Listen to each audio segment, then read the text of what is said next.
जय जय श्री राधा रमण, जय जय नवल किशोर,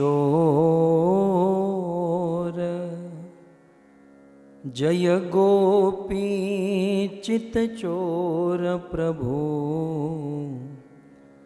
जय जय माखन चोर, जय जय माखन चोर। श्री कृष्णचंद्र भगवान की, श्री नारायण कवचम की, जगत गुरु श्रील प्रभुपाद की। उपस्थित भगवत कथा अनुरागी पधारे हुए भक्त वृंद, इस सभा को परम सुशोभित करने वाले अंतर्राष्ट्रीय कृष्ण भावनामृत संघ इस्कॉन के वरिष्ठ भक्तगण, दूर दूर से, देश विदेश से, फेसबुक यूट्यूब आदि के माध्यम से इस कथा का श्रवण करने वाले समस्त श्रोतागण एवं श्री कन्वर राज सुनक, संतोष जी सुनक और हीरालाल जी लुथरा की पावन पुण्य स्मृति में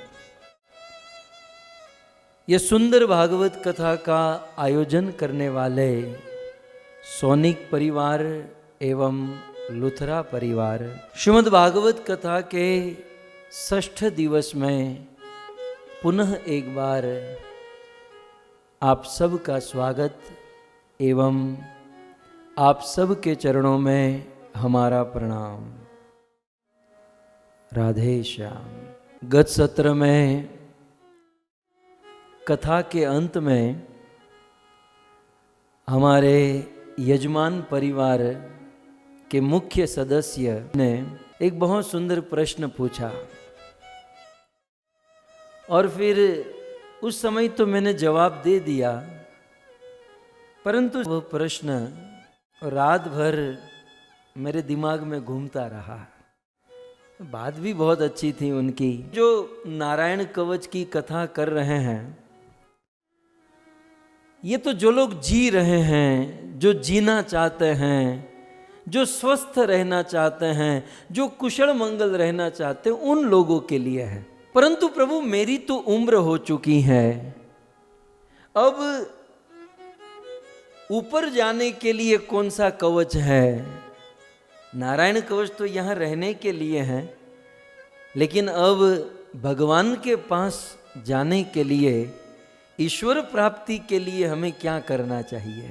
सो इनके प्रश्न का उत्तर देते हुए श्रीमद् भागवत कथा का आज हम प्रारंभ करेंगे। आज से 5,500 वर्ष पूर्व अखिल ब्रह्मांड नायक भगवान श्री कृष्ण इस धरती पर प्रकट हुए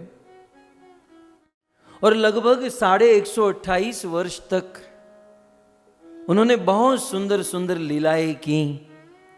कुछ वात्सल्य लीला, बाल लीला, कुछ गोपियों के साथ, सखाओं के साथ, कई लोगों को मारना, धर्म की स्थापना करना, बहुत कुछ किया। कृष्ण अवतार ऐसा है कि एक पल भी शांति से नहीं बैठे।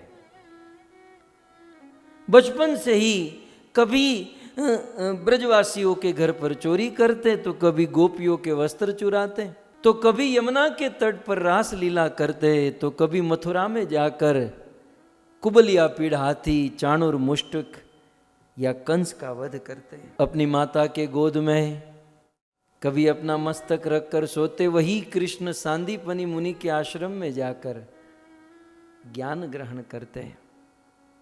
सुदामा से मित्रता करते, तो वही कृष्ण 16,108 रानियों के साथ विवाह करते।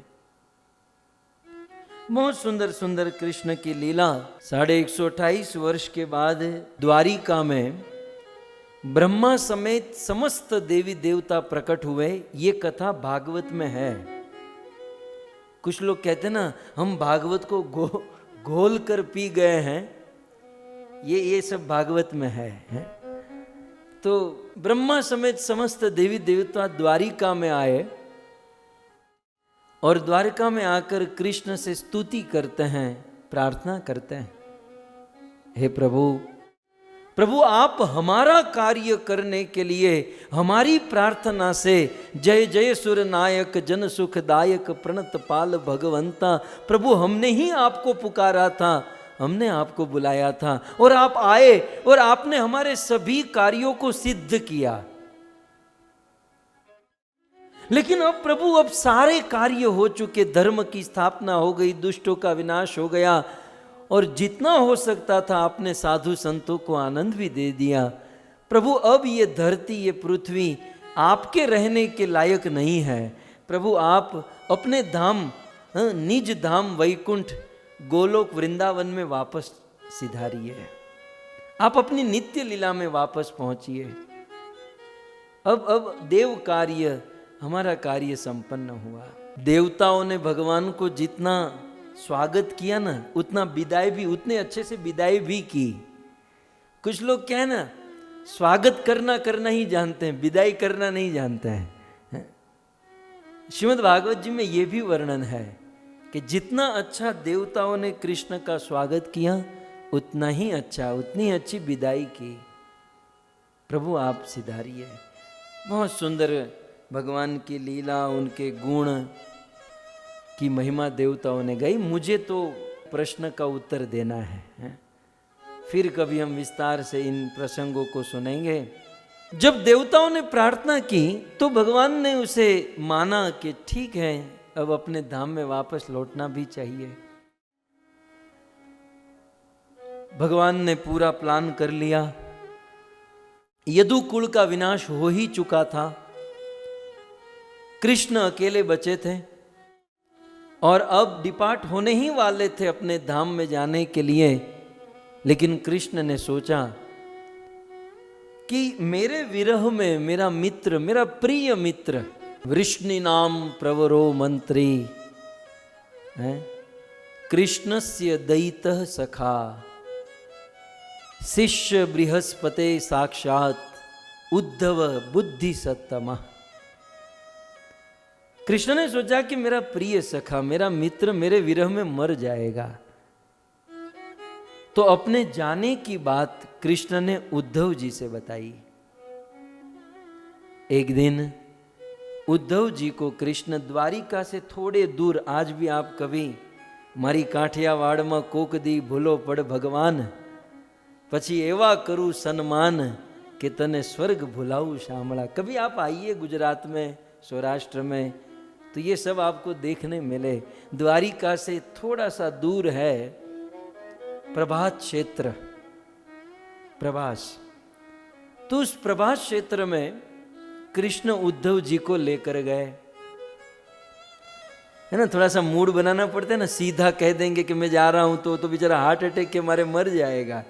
तो थोड़ा सा जोर का झटका धीरे से देने के लिए कोई अच्छा स्थान, कोई अच्छा वातावरण, मूड, कृष्ण तो इसमें एक्सपर्ट है। तो कृष्ण द्वारिका में नहीं, प्रभास क्षेत्र में उद्धव जी को लेकर गए और फिर कृष्ण धीरे धीरे अपना प्रस्ताव रखते हैं कि उद्धव देखो ना, सब कुछ ठीक हो गया और अब मेरी यहाँ पर इतनी आवश्यकता भी नहीं है। उद्धव गुजराती में बोला, कांकरा काढ़ीने बात करो महाराज, तमारे छे शू, हम क्लियर बात करो, आप है क्या प्रॉब्लम। कृष्ण ने कहा, उद्धव अब मैं इस पृथ्वी को छोड़कर मेरे धाम वैकुंठ गोलोक में जाना चाहता हूं और देवता भी मुझे प्रार्थना कर चुके हैं, देवताओं की बात में मना नहीं कर सकता। उद्धव जी ने कहा, तो प्रभु आप तो स्वतंत्र ईश्वर हो, आप तो स्वतंत्र स्वामी, आपको कौन रोक सकता है। लेकिन मेरी आपसे इतनी ही विनंती है, निवेदन है कि आप जा रहे हो तो मुझे भी अपने साथ में ले चलो, क्योंकि आपके विरह में आपका ये उद्धव जीवित नहीं रह पाएगा। प्रभु आपके बिना मैं जी नहीं सकता। उद्धव बहुत अच्छे मित्र थे। उद्धव ने कभी टेलर, दर्जी के पास जाकर अपना कपड़ा नहीं सिलाया। उद्धव ने आज तक दुकान से अपने लिए पैंट, वो तो धोती कुर्ता पहनते थे, वो धोती कुर्ता आज तक खरीदा नहीं। भगवान कृष्ण जो कपड़े उतार देते थे, मतलब रिजेक्ट कर देते, मतलब पहनने के बाद पुराने हो जाते हैं, तो कृष्ण के वस्त्र ही उद्धव पहनते थे। और लगभग उद्धव जी कृष्ण जैसे जैसे ही दिखाई देते थे। सखा, साथ साथ खाते पीते सोते उठते बैठते। मोटा मानसों ना मित्र मोटा जो है ना भाई, बड़े लोगों के मित्र भी बड़े होते हैं। किसी भी आदमी की पहचान उनके मित्रों से होती है। भक्तों, मित्र, मैं बच्चों को कह रहा हूं, मित्र बनाने से पहले हमें यह देखना चाहिए मैं किस कुल से हूं, मेरे बाप दादा क्या हैं, कौन सी पीढ़ी में हमारा जन्म हुआ है। ये सब सोच समझकर मित्रता होनी चाहिए। कृष्ण का मित्र भी बहुत महान था उद्धव जी। उद्धव ने कहा कि मुझे आप अपने साथ ले चलिए। कृष्ण ने कहा नहीं नहीं उद्धव, ये पूरा प्रोग्राम मैंने इसलिए किया है कि तुम्हें मैं साथ में नहीं ले जा सकता। उद्धव, तुम्हें यहां रहना होगा, क्योंकि तुम्हें भक्ति का प्रचार करना है, धर्म का प्रचार करना है, संसार के लोगों को अपने आचरण से धर्म सिखाना है। इसलिए उद्धव, तुम्हें यहां रहना। उद्धव ने कहा प्रभु ये तो हो ही नहीं सकता, आपके बिना मैं जी नहीं सकता। तब कृष्ण ने कहा ठीक है उद्धव, जब तुम्हें मेरा विरह सताएगा, तुम्हें मेरी कमी महसूस होगी, तो मैं तुम्हें भागवत का ज्ञान देता हूं। इस भागवत को पढ़ लेना, इस भागवत का स्मरण कर लेना, भागवत को सुन लेना, मेरी कमी का एहसास नहीं होगा। और तुम्हें विश्वास नहीं है तो पद्म पुराण में वर्णन है, उद्धव जी के देखते देखते भगवान श्री कृष्ण भागवत में कन्वर्ट हो गए। उद्धव जी के सामने कृष्ण ही श्रीमद् भागवत में रूपांतरित हो गए और फिर उद्धव जी ने उस भागवत को संजो लिया। भागवत और कोई नहीं, स्वयं भगवान है। प्रश्न तो भी खड़ा ही है, आप चिंता मत करो, मुझे याद है, हम उसके आंसर के पास पहुंच रहे हैं। फिर उद्धव जी भागवत पढ़ते गाते। दूसरी ओर क्या हुआ, महाभारत का युद्ध समाप्त हुआ, लगभग 6-8 महीना बीते। तो एक दिन युधिष्ठिर महाराज ने अर्जुन को भेजा कि अर्जुन जाओ द्वारिका और कृष्ण की खबर लेकर आओ। अर्जुन द्वारिका में आते हैं और अर्जुन को यह दुखमय समाचार मिलता है कि कृष्ण तो हमें छोड़कर चले गए। और उस समय अर्जुन कृष्ण की पत्नियों को बोले कृष्ण है नहीं तो अब क्या करेंगे। तो अर्जुन कृष्ण की पत्नियों को द्वारिका से वन के मार्ग से होते हुए लेकर हस्तिनापुर की ओर जा रहे हैं। आज भी यदि ट्रेन के रूट से भी आपको जाना हो ना, तो द्वारिका से आपको दिल्ली जाना है तो बीच में ब्रज आएगा, मथुरा आएगा, वाया मथुरा होकर ही जा सकते ना। गुजरात से आप दिल्ली जाना है तो बीच में मथुरा आएगा। और वन के मार्ग से जा रहे थे तो अर्जुन भगवान कृष्ण की 16,108 पत्नियों को लेकर ब्रज में पहुंचे और ब्रज में गोवर्धन, गिरिराज गोवर्धन की तलेटी में पहुंचे और वहां पर उद्धव जी विराजमान है। और भगवान की पत्नियां उद्धव जी के चरणों में बैठकर उस भागवत को श्रवण करने लगी। कृष्ण के विरह में कृष्ण का जीवन प्रदान करने वाला ये भागवत है। सो उद्धव जी कृष्ण की पत्नियों को भागवत सुनाने लगे। अब जब भागवत सुनाने लगे तो वहां पर परीक्षित महाराज भी आ गए, वो भी भागवत सुनने बैठ गए। उद्धव जी ने कहा परीक्षित तुम राजा हो, अब राजा बनने ही वाले हो, तुम एक काम करो, तुम थोड़ा ध्यान रखो कि यहाँ किसी का कोई युद्ध न कर ले या यहाँ की व्यवस्था करो। परीक्षित ने कहा नहीं नहीं, मैं कथा सुनना चाहता हूं। उद्धव जी ने कहा देखो तुम अभी कथा मत सुनो, तुम कथा में सेवा करो, तुम्हारा सुनने का समय नहीं है। परीक्षित ने कहा नहीं, मैं सुनना चाहता हूं। उद्धव जी ने कहा कि तुम कथा की सेवा करो। जो व्यक्ति कथा की सेवा करता है उस व्यक्ति को कथा सुनाने के लिए भगवान व्यवस्था करते हैं। उस व्यक्ति के मृत्यु के समय भगवान भगवत कथा की व्यवस्था करते हैं। किसके लिए? जो व्यक्ति कथा में सेवा करते। कथा में सेवा का अर्थ क्या है? कथा का आयोजन करते हैं। ये हमारे जितने भी कथा के आयोजक बैठे हैं ना, कथा आयोजन करने की महिमा सुनिए। सो परीक्षित महाराज ने पूरा आयोजन कर दिया, मंडप बना दिया, सब कुछ भोजन पानी सारी व्यवस्था परीक्षित ने की। और उस समय परीक्षित कथा नहीं सुन पाए। खैर आजकल के यजमान तो कथा सुन भी लेते हैं, आयोजन भी करते, सुनते भी हैं, लेकिन हमने देखा है जब फिजिकल कथा होती है ना तो आयोजक बेचारा व्यवस्था में रहता है। अतिथि आए हैं, ये आए, उनका भोजन, इनका ये व्यवस्था।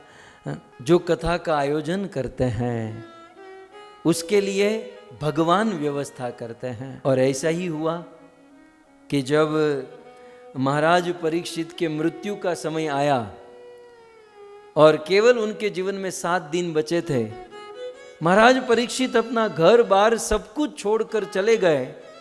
कभी आप भागवत पढ़कर देखिए, वहां पर लिखा है देव इच्छया यदिच्छया, मतलब देव योग से, ईश्वर के योग से भगवान ने सुखदेव गोस्वामी को भेजा महाराज परीक्षित के पास। सुखदेव को निमंत्रण नहीं था और सुखदेव एक जगह पर 15-20 मिनट से ज्यादा बैठते भी नहीं थे, लेकिन 7 दिन तक सुखदेव बैठे और परीक्षित के पास भेजा। ये सारी व्यवस्था किसने की? स्वयं भगवान ने। मुझे आपसे इतना ही कहना है कि जो व्यक्ति भागवत कथा का आयोजन करता है उनके भगवत धाम में जाने की व्यवस्था भगवान स्वयं करते हैं। तो इनका प्रश्न था कि हमें क्या करना चाहिए। आपको कुछ करने की जरूरत नहीं है, आपने इस कथा का आयोजन किया है और इस कथा के माध्यम से हजारों लाखों लोग अपनी भक्ति का पोषण कर रहे हैं, अपनी भक्ति को सजा रहे हैं, संवार रहे हैं। यही कृपा, यही आशीर्वाद के रूप से भगवान मृत्यु का समय हमारा संवार देते हैं। नहीं तो ऐसा योग, महाराज परीक्षित को श्राप लगना और सुखदेव जी का आना, ये योग संभव नहीं है। ये इसीलिए क्योंकि महाराज परीक्षित ने भागवत सेवा की थी। वैसे भागवत में बहुत सारी सेवा होती है, लेकिन सबसे बड़ी सेवा तो माननी ही पड़ेगी कि यजमान परिवार अपना तन मन धन, अपना बहुत बड़ी एनर्जी लगाकर हजारों लोगों को एकत्रित करके इस कथा का लाभ देते हैं। बहुत बड़ी सेवा है। और जो व्यक्ति इस भागवत की सेवा, भागवत की व्यवस्था करता है, उस व्यक्ति की व्यवस्था मृत्यु के समय भगवान अपने हाथों से करते हैं, भगवान स्वयं करते हैं। दूसरा प्रमाण दें, जब अश्वत्थामा ने उत्तरा के गर्भ में ब्रह्मास्त्र छोड़ा तो ब्रह्मास्त्र माने जिसकी कोई प्रतिक्रिया हो ही नहीं सकती, उसे बंदा मरने ही वाला है, लेकिन उत्तरा भगवान के पास जाती हैं और भगवान उस बालक की रक्षा करते हैं। क्यों? जो आदमी खुद भजन करेगा तो भगवान उनकी रक्षा करेंगे। उत्तरा के गर्भ में रहे हुए बालक ने न तो भगवान का नाम लिया, न भगवान की सेवा की, न भगवान का दर्शन। उस गर्भ में रहने वाला बालक कर भी क्या सकता है? उसने कुछ नहीं किया, लेकिन फिर भी भगवान ने गदा और चक्र लेकर उस बालक की रक्षा की। कारण यही था कि भगवान ने भविष्य देख लिया था कि ये बालक आगे चलकर भागवत का आयोजन करेगा।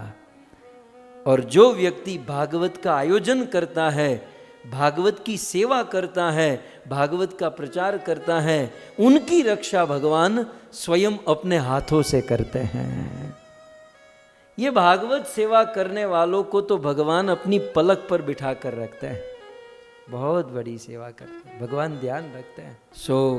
आशा करता हूँ प्रश्न का उत्तर मिल ही गया होगा। सो ऐसी सुंदर भागवत कथा जिससे हम हमारा भी कल्याण कर सकते हैं और जगत के लाखों लोगों का कल्याण। भक्तों, ये एक ऐसा माध्यम है ना, इसमें लाखों का उद्धार होता है। आप भक्ति को छोड़कर, और भक्ति में भी भागवत कथा को छोड़कर और कोई भी आयोजन ले लो, उसमें इतने लोगों को लाभ नहीं मिलेगा जितना अभी मिल रहा है। इसमें झुंड के झुंड, हजारों के हजारों लोगों को लाभ प्राप्त होता है। भागवत में केवल भागवत नहीं है, आप भागवत सुन ही रहे ना।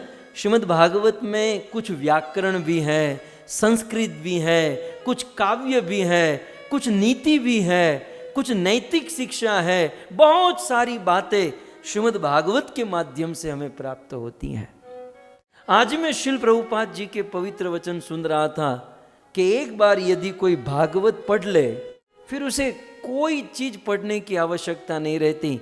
भागवत सुनने वालों को भौतिक और आध्यात्मिक दोनों ज्ञान अपने आप प्राप्त हो जाता है, क्योंकि भागवत अल्टीमेट नॉलेज, पूर्ण ज्ञान है। और श्रील प्रभुपाद जी अंत में कहते हैं कि भागवत सुनने से भौतिक और आध्यात्मिक ज्ञान दोनों मिलते हैं और साथ ही साथ स्वयं भगवान कृष्ण भी प्राप्त हो जाते हैं। ये है भागवत। श्री नारायण कवच का पाठ करते हुए, श्री नारायण कवच को समझते हुए, श्री नारायण कवचम के चौथे श्लोक में हम सब पहुँचे हैं। देखो, सब तैयार हो गए हैं, सब ऐसे ऐसे करके हिलते हुए से, मतलब अलर्ट हो गए कि अब अपने काम की बात आई है। श्री नारायण कवचम के इस चौथे श्लोक का आधा पाठ, मतलब 2 लाइन हमने कंप्लीट की थी गत सत्र में। रक्षत वसो माधवनी यज्ञ कल्प स्वद्रष्ट योनि तधरो वराह। भगवान वराह मार्ग में आने वाले विघ्नों का हरण करें। फिर वराह का क्या अर्थ है, यज्ञ कल्प का, वो सब आस्वादन हमने कल किया, रिपीट नहीं करना है। आज अब क्या कहते हैं, श्री विश्वरूप मुनि इंद्र को ये नारायण कवचम सुना रहे हैं। तो विश्वरूप मुनि कहते हैं, रामो द्रिकूटे श्वथवी प्रवासे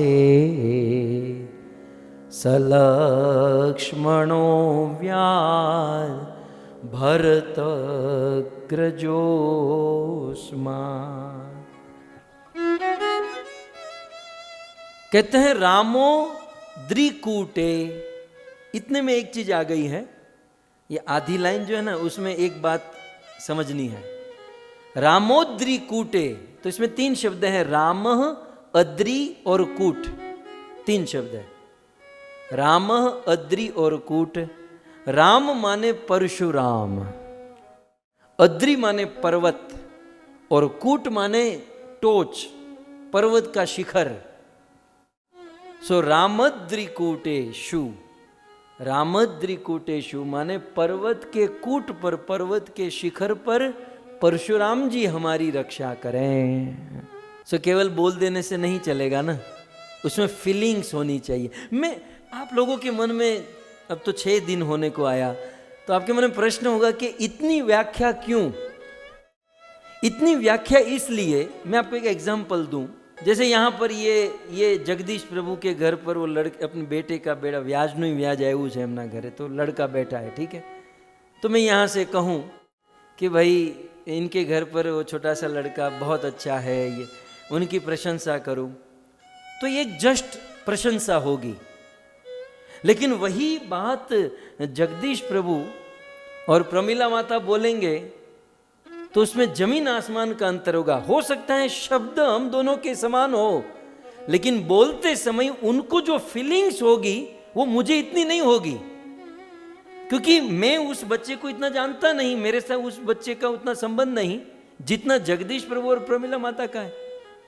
तो वो अपने बेटे या पोते या पोती की प्रशंसा करेंगे, और प्रशंसा करते समय जो फीलिंग्स होगी, जो अंदर से आनंद होगा, वो आनंद हम नहीं ले पाएंगे, वो ले पाएंगे, ठीक है ना। तो चलो ये दूसरा एग्जाम्पल। मैं एक दिन ट्रेन से जा रहा था, भारत की लोकल ट्रेन की बात कर रहा हूँ, तो उसमें 5 साल का लड़का एक गाना गा रहा था। गाना पर इतना गौर मत कीजिएगा, वो गाना था, यहाँ से सुनकर यहाँ से निकाल देना। उन दिनों वो गाना कुछ फेमस सा हुआ था बॉलीवुड का, और वो लड़का इसे डांस करते करते ट्रेन के पैसेज में गा रहा था। वो गाना था, मुझसे शादी करोगी। तो ऐसा कोई गाना आया होगा, तो लड़का गा रहा था, मुझसे शादी करोगी। तो 5 साल का लड़का वो गाना गा रहा था, मुझसे शादी करोगी, ठीक है, वो गा रहा था, ओके। अब वही गाना 25 साल का लड़का गाए, शब्द वही होंगे, मुझसे शादी करोगी, लेकिन उसके फीलिंग कुछ अलग होंगे। आप समझ रहे हैं ना? तो ठीक उसी प्रकार नारायण कवच ये भी बोलता है, ये भी बोलता है, लेकिन नारायण कवचम को यदि हम इस प्रकार से समझेंगे तो उसमें फीलिंग्स होगी, उसमें वो रस होगा, उसमें वो भाव होगा। मैंने तो जीवन में अनुभव किया है। हम कथाएं करते हैं, कृष्ण की महिमा गाते हैं, कृष्ण के विषय में, राधा के विषय में, लेकिन कभी ब्रज में जाकर ब्रजवासियों के मुख से आप सुनोगे यही बात, यही चीज ब्रजवासी। आपकी जानकारी के लिए कह दूं, ये कथा जो है ना ब्रजवासी भी सुन रहे हैं, नंद गांव से, बरसाने से, कि जब मैं गया था ना तो सबने मुझे पकड़ लिया, लाल गोविंद आया है, और मुझे बिठाकर अपने घर पर माखन खिलाया, छाछ पिलाया, ब्रज की रोटी खिलाई, और मुझे ऐसे पीछे कर दे, बहुत बहुत अच्छा कर रहा है, बस ब्रज की महिमा बताओ, ब्रज की महिमा बताओ, और अमेरिका वालों को ब्रज में लेकर आओ। तो बहुत आशीर्वाद देते हैं, बड़े बड़े भावुक प्रेमी।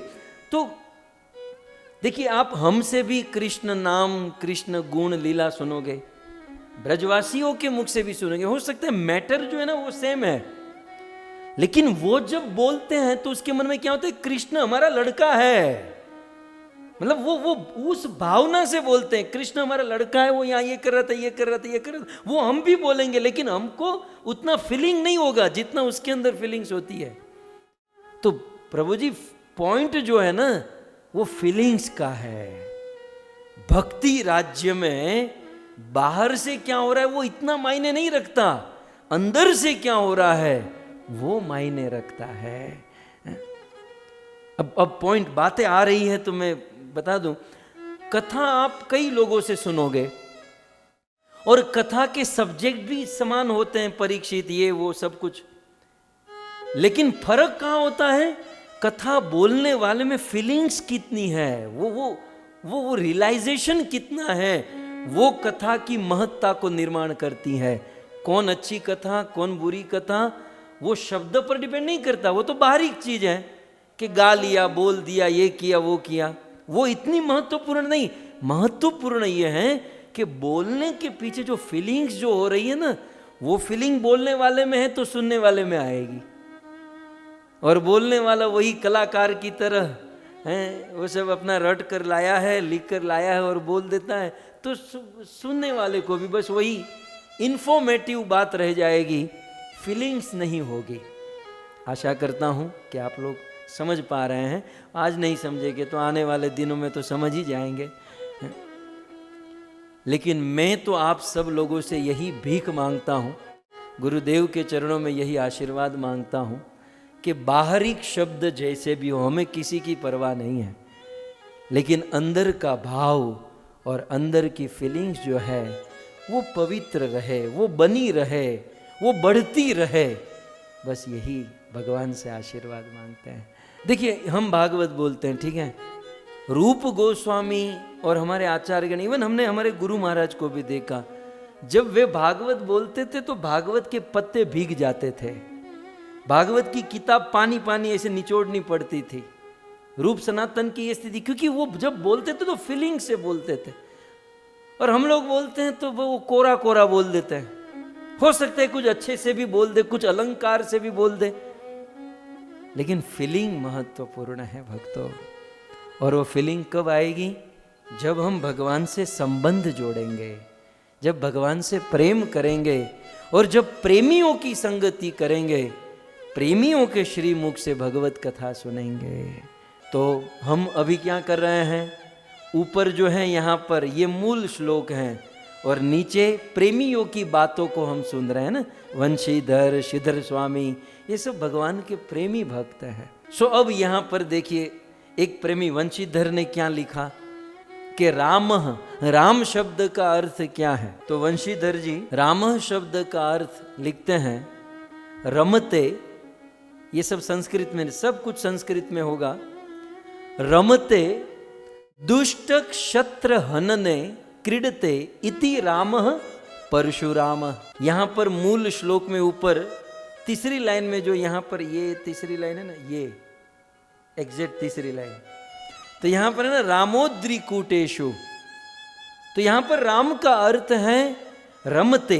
रमते माने रमण करना, रमते माने लीला करना। हम जो करते हैं ना उसे कर्म कहते हैं और भगवान जो करते हैं उसे लीला कहते हैं। कई बार मनुष्यों को भी कहते हैं प्रभु ये आपकी कौन सी लीला चल रही है। प्रभु लीला कभी नहीं कर सकता, लीला का अर्थ ही अलग है। लीला के ऊपर प्रवचन हो सकता है। हम कभी कभी साधारण आदमी को भी कह देते ना कि प्रभु जी रमेश भाई कौन सी लीला चल रही है, बड़देव भाई कौन सी लीला, बड़देव भाई लीला करेंगे। लीला किसे कहते हैं? लीला जो स्वतंत्र गति से होती है, स्वच्छंद गति से होती हैं। हम लोग तो बंधे हुए हैं, कर्मों की डोरी में बंधे हैं, अनेकों प्रकार के रोग, जन्म मृत्यु जरा व्याधि के बंधन में बंधे हैं। लीला उसे कहते हैं जो स्वतंत्र गति से हो, स्वच्छंद गति से, सुखी होकर, सुखमय होकर करे। तो रमते, नीचे आप देखिए रमते, रमते माने रमण करना, लीला करना। कौन सी लीला, कौन सा रमण? तो कहते हैं दुष्ट, दुष्ट, दुष्ट तो आप जानते हैं दुष्कृति, बुरे लोग। लेकिन दुष्ट कौन? तो कहते हैं दुष्ट क्षत्र, क्षत्र माने क्षत्रिय। तो दुष्ट क्षत्र, दुष्ट क्षत्रिय को हनने, हनने माने हनन करना, मारना। ये क्रीडते मतलब ये जो लीला करते हैं, दुष्ट क्षत्र हनने, दुष्ट क्षत्रियों को हनन करने की जो लीला करते हैं, इति रामः, उसे राम कहा गया। और उनके हाथ में परशु है इसलिए उनको परशुराम कहा गया। सो रमते दुष्ट क्षत्र हनने क्रीडते इति राम। तो ये व्याख्या तो वंशीधर जी के अलावा तो किसी के बोलना पड़ेगा, बाप की ताकत नहीं है कि ऐसा अर्थ करके दिखावे, इसलिए हमें आचार्यों की शरण ग्रहण करनी पड़ेगी। तो बहुत सुंदर, क्षत्रियों का विध्वंस करने के लिए परशुराम ने लीला से सबको मारा। ऐसा नहीं पसीने से लथपथ हो गई यार ये क्षत्रिय को मार मार के थक गया, नहीं, लीला क्रीडते, लीला करते करते माने आराम से। लीला का अर्थ ही होता है जिसको करने में परिश्रम ना हो। यहां तो आदमी बेचारा मर जाता है, गधे बैल की तरह पसीना छूट जाता है और कहते हैं लीला हो रही है। ये लीला है, ये कर्म बंधन है। लीला भगवान की होती है, बिल्कुल आराम से, इसमें कोई कष्ट परिश्रम उठाना नहीं पड़ता। तो जिन्होंने रमते, परशुराम को राम क्यों कहते? रमते रमते रमते, खेलते खेलते क्षत्रियों का विध्वंस किया। बहुत ऐसे, बहुत मतलब ऐसे उद्यम उठाकर नहीं, खेल खेल में दुनिया के क्षत्रियों का विध्वंस किया श्री परशुराम महाराज ने। और ऐसे परशुराम पर्वत के शिखर पर मेरी रक्षा करे। तो यहां पर प्रश्न हो सकता है कि परशुराम ने क्षत्रियों को मारा तो पर्वत के शिखर पर वो रक्षा करे, ये सब क्या है? थोड़ी सी कथा समझनी पड़ेगी, तब जाकर आपको ये श्लोक समझ में आएगा कि राम अद्रिकूटेषु क्यों कहा, पर्वत के शिखर की बात क्यों आई। कथा कुछ इस प्रकार की है। रुचिक ऋषि के पुत्र हुए सत्यवती। रुचिक ऋषि का विवाह सत्यवती के साथ हुआ और ये सत्यवती महाराज गाधी की कन्या थी। सो महाराज गाधी की कन्या सत्यवती और सत्यवती का विवाह ब्राह्मण ऋषि रुचिक ऋषि के साथ हुआ और उनके पुत्र हुए जमदग्नि। और जमदग्नि का विवाह हुआ रेणुका देवी के साथ। सुंदर गृहस्थ जीवन था, 7-8 पुत्र थे घर पर कामधेनु गाय थी, वन में रहते थे, भजन करते। एक दिन की बात, परशुराम जी वन में लकड़े काटने गए थे, यज्ञ आदि करना था। तो उस समय ये छोटे थे, तो वन में लकड़े काटने गए और उसी समय कार्त्य वीर अर्जुन, भगवान दत्तात्रेय की कृपा से उनको सहस्त्र भुजा 1000 भुजा प्राप्त हुई थी। तो कार्तवीर अर्जुन, जिसको सहस्त्र बाहु भी कहते हैं, वो युद्ध करके अपनी पूरी सेना के साथ वापस लौट रहा था। और कार्तवीर अर्जुन को और उनकी सेना को भूख लगी थी, युद्ध का परिश्रम था, बहुत दिन बीत गए थे, भूख लगी। और मार्ग में जमदग्नि ऋषि का आश्रम आया। जमदग्नि ऋषि ने कार्तवीर अर्जुन और उनकी पूरी सेना का स्वागत किया, बोले घर पर पधारिए। इन्होंने कहा कि हमें भूख लगी। बोले कोई बात नहीं, आप सब के लिए भोजन की व्यवस्था हम कर देंगे, सब लोग पंगत में बैठ जाओ। पंगत समझते हैं? पंगत, बुफे डिनर करने वालों, पंगत क्या समझो। पंगत माने, मुझे तो पट्टा याद आ रहा है, हमारे गांव में, भारत में पहले तो पट्टा बिछाते हैं, फिर सब लोग बैठ जाते हैं, फिर लड्डू पूड़ी ये सब, ये दिए जमाना ही चला गया। आज तो बुफे डिनर आ गया। हाँ, समय के अनुसार व्यवस्था के साथ चलना जरूरी है, इसमें मैं कोई विरोध नहीं कर रहा हूँ, लेकिन मैं मेरा दुख प्रकट कर रहा हूँ कि वो कुछ दिन होते थे। आज तो बुफे डिनर, करोड़ों रुपया जिनके पास है वो भी भीख मांगता है, जरा मुझे पूरी डाल दो। लेकिन एक दिन हुआ करता था, सामने से देते थे, ये लीजिए, मना करने पर भी देते थे। और आज बड़ी बड़ी रेस्टोरेंट में, आप ताज जैसी रेस्टोरेंट में जाओ तो भी बुफे डिनर मांगना पड़ता है। हमारे गुरु महाराज कहते हैं कि ये बुफे डिनर नहीं, ये बफेलो डिनर है। खड़े खड़े भैंस खाती हैं, आदमी नहीं खाता। आदमी तो चौकी पर बैठकर खाता है। खैर, लेकिन व्यवस्था के अनुसार हम किसी को दोष नहीं दे सकते, अपना दुख प्रस्तुत कर सकते हैं। तो यहां क्या हुआ, जमदग्नि ऋषि ने पट्टा बिछाया, 1 पट्टा 2 3 4, और सारे सिपाहियों को सबको कहा कि आप सबको बिठा दो। बोले महाराज इतना सारा भोजन, बोले आप चिंता मत करो, आप सब बैठो। सारी सेना को, ध्यान से सुनिएगा, सारी सेना को बिठा दिया और फिर प्लेट दे दी, पत्थर होते ना, पत्ते की प्लेट, वो बिछा दी। और क्वांटिटी और क्वालिटी, स्वरुचि भोजन। कभी आप किसी की शादी में गए हो? ये लॉकडाउन में शादी वादी भी बंद हो गई है, अब आप लोग कुछ करो तो हम लोग आएंगे। तो उसमें होता है स्वरुचि भोजन। स्वरुचि माने अपनी रुचि के अनुसार भोजन। लेकिन होता नहीं है, ये आजकल के लोग केवल लिखते हैं, होता नहीं है। लेकिन वास्तव में स्वरुचि भोजन कराया हो तो जमदग्नि ऋषि ने। स्वरुचि, स्वरुचि माने वो परोसने वाला एक आदमी के पास जाता, आपको क्या खाना है? भाई मुझे तो पिज़्ज़ा चाहिए। ओके, कितना? 4 दे दिया 4। आपको बोल मुझे पास्ता दे दिया। त्रीजो गुजराती, मारे भड़थून रोटलो, तुझे भड़था रोटला दे दिया।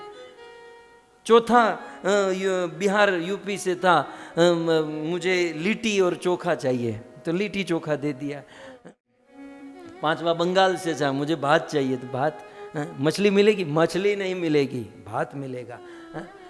तो इस प्रकार से सूरत से गया, बोले मुझे श्रीखंड चाहिए, थोड़ा खमण। स्वरुचि, आप समझ रहे ना, मैं इसलिए ये सब आइटम के नाम बोल रहा हूँ। स्वरुचि, लोगों की जो जो रुचि थी उस रुचि के अनुसार और जितना चाहिए था उतना भोजन पूरी सेना को करा दिया। वो कार्तवीर अर्जुन, इनका जो राजा था, वो तो दंग रह गया, सोच में पड़ गया, मेरी 1000 भुजा है, लेकिन मेरे पास ऐसा सामर्थ्य नहीं है कि मैं महल में रहकर, मैं राजा हूं, राजमहल में भी ऐसी सुविधा नहीं स्वरुचि भोजन कराने की। और इस जमदग्नि फक्कड़ बाबा, जंगल में रहने वाले आदमी ने हमें स्वरुचि भोजन कराया। जमदग्नि के पास गए, प्रणाम किया और पूछा कि महाराज स्वरुचि भोजन आपने हम सबको प्रसन्न किया, आनंदित कर दिया, इसके पीछे कारण क्या है? जमदग्नि ऋषि ने कहा कि कारण यही है कि मेरे पास कामधेनु गाय है। कामधेनु गाय, और इस कामधेनु गाय के कारण स्वरुचि भोजन करा पा रहा हूं। अब आपको भी स्वरुचि भोजन कराना है ना, तो अपने घर पर गाय रखिएगा।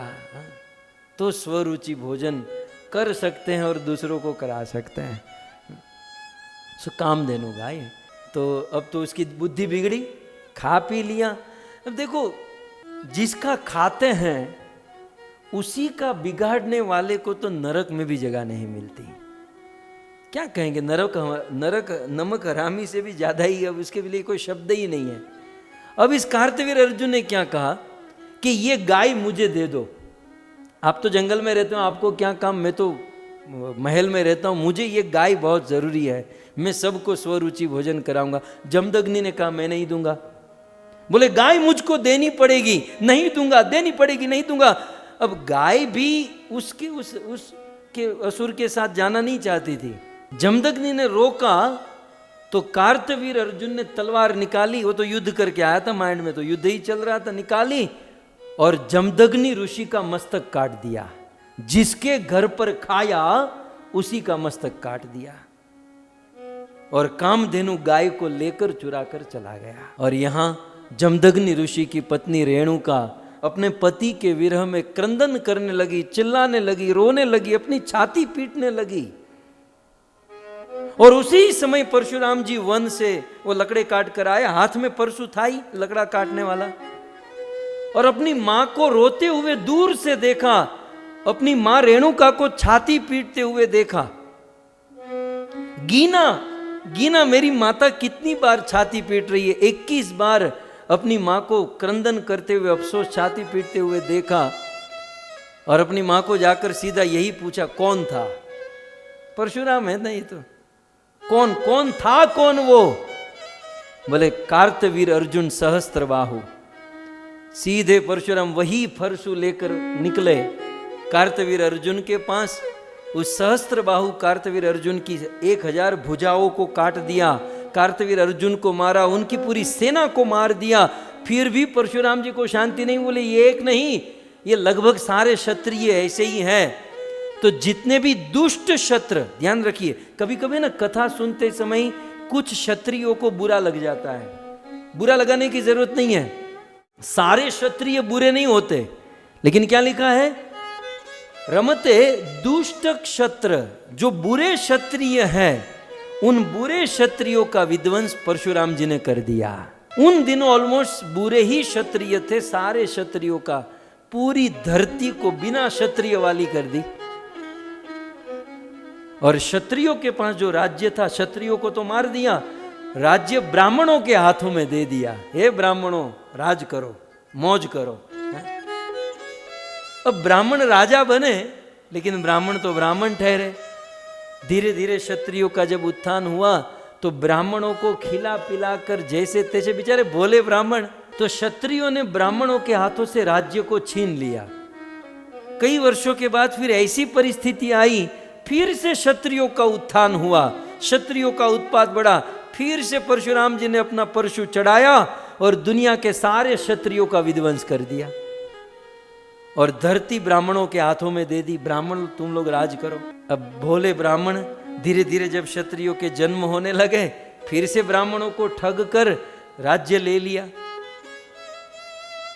ऐसा परशुराम जी ने 21 बार क्षत्रियों का विध्वंस किया और 21 बार ब्राह्मणों को इस दुनिया का शासन प्रदान किया। लेकिन अब परशुराम जी थके, ये ब्राह्मण किस माटी के हैं? मैं राज्य ले लेकर ब्राह्मणों को देता हूं और ये खाने पीने के लोभ में अपना राज्य छोड़कर क्षत्रियों को दे देते हैं। परशुराम जी को वैराग्य आ गया और महेंद्र पर्वत पर तपस्या करने चले गए। कहां गए? कहां गए? महेंद्र पर्वत पर। तो परशुराम जी का वास कहां पर है? महेंद्र पर्वत की टोच के ऊपर। और इसीलिए यहां पर क्या कहा गया? रामो अद्रिकूटे। राम परशुराम हमें पर्वत की टोच पर, पर्वत के शिखर पर जो विघ्न आते हैं उससे हमारी रक्षा करें, क्योंकि परशुराम जी पर्वत के शिखर पर रहते हैं। परशुराम जी का वास पर्वत के शिखर पर है। आ गया समझ में, है ना? इसलिए कहा गया कि पर्वत के शिखर पर परशुराम जी हमारी रक्षा करें। क्योंकि परशुराम पर्वत के शिखर पर। रामायण में भी वर्णन है, जब भगवान रामचंद्र ने धनुष तोड़ा, बहुत बड़ा कड़ाका हुआ और धनुष टूटने की आवाज से सूर्य की गति बदल गई, समुद्र का जल उछलने लगा, ब्रह्मांड कांप गया और धनुष टूटने की आवाज महेंद्र पर्वत पर पहुंची, जहां परशुराम जी तप कर रहे थे। और राम लीला में, राम जी के विवाह में महेंद्र पर्वत से उतर कर ही तो परशुराम जी आए थे। तो इस प्रकार से कुल मिलाकर रामोद्रिकूटे, संक्षिप्त में हमें इतना ही समझना है कि परशुराम जी पर्वत के शिखर पर हमारी रक्षा करें।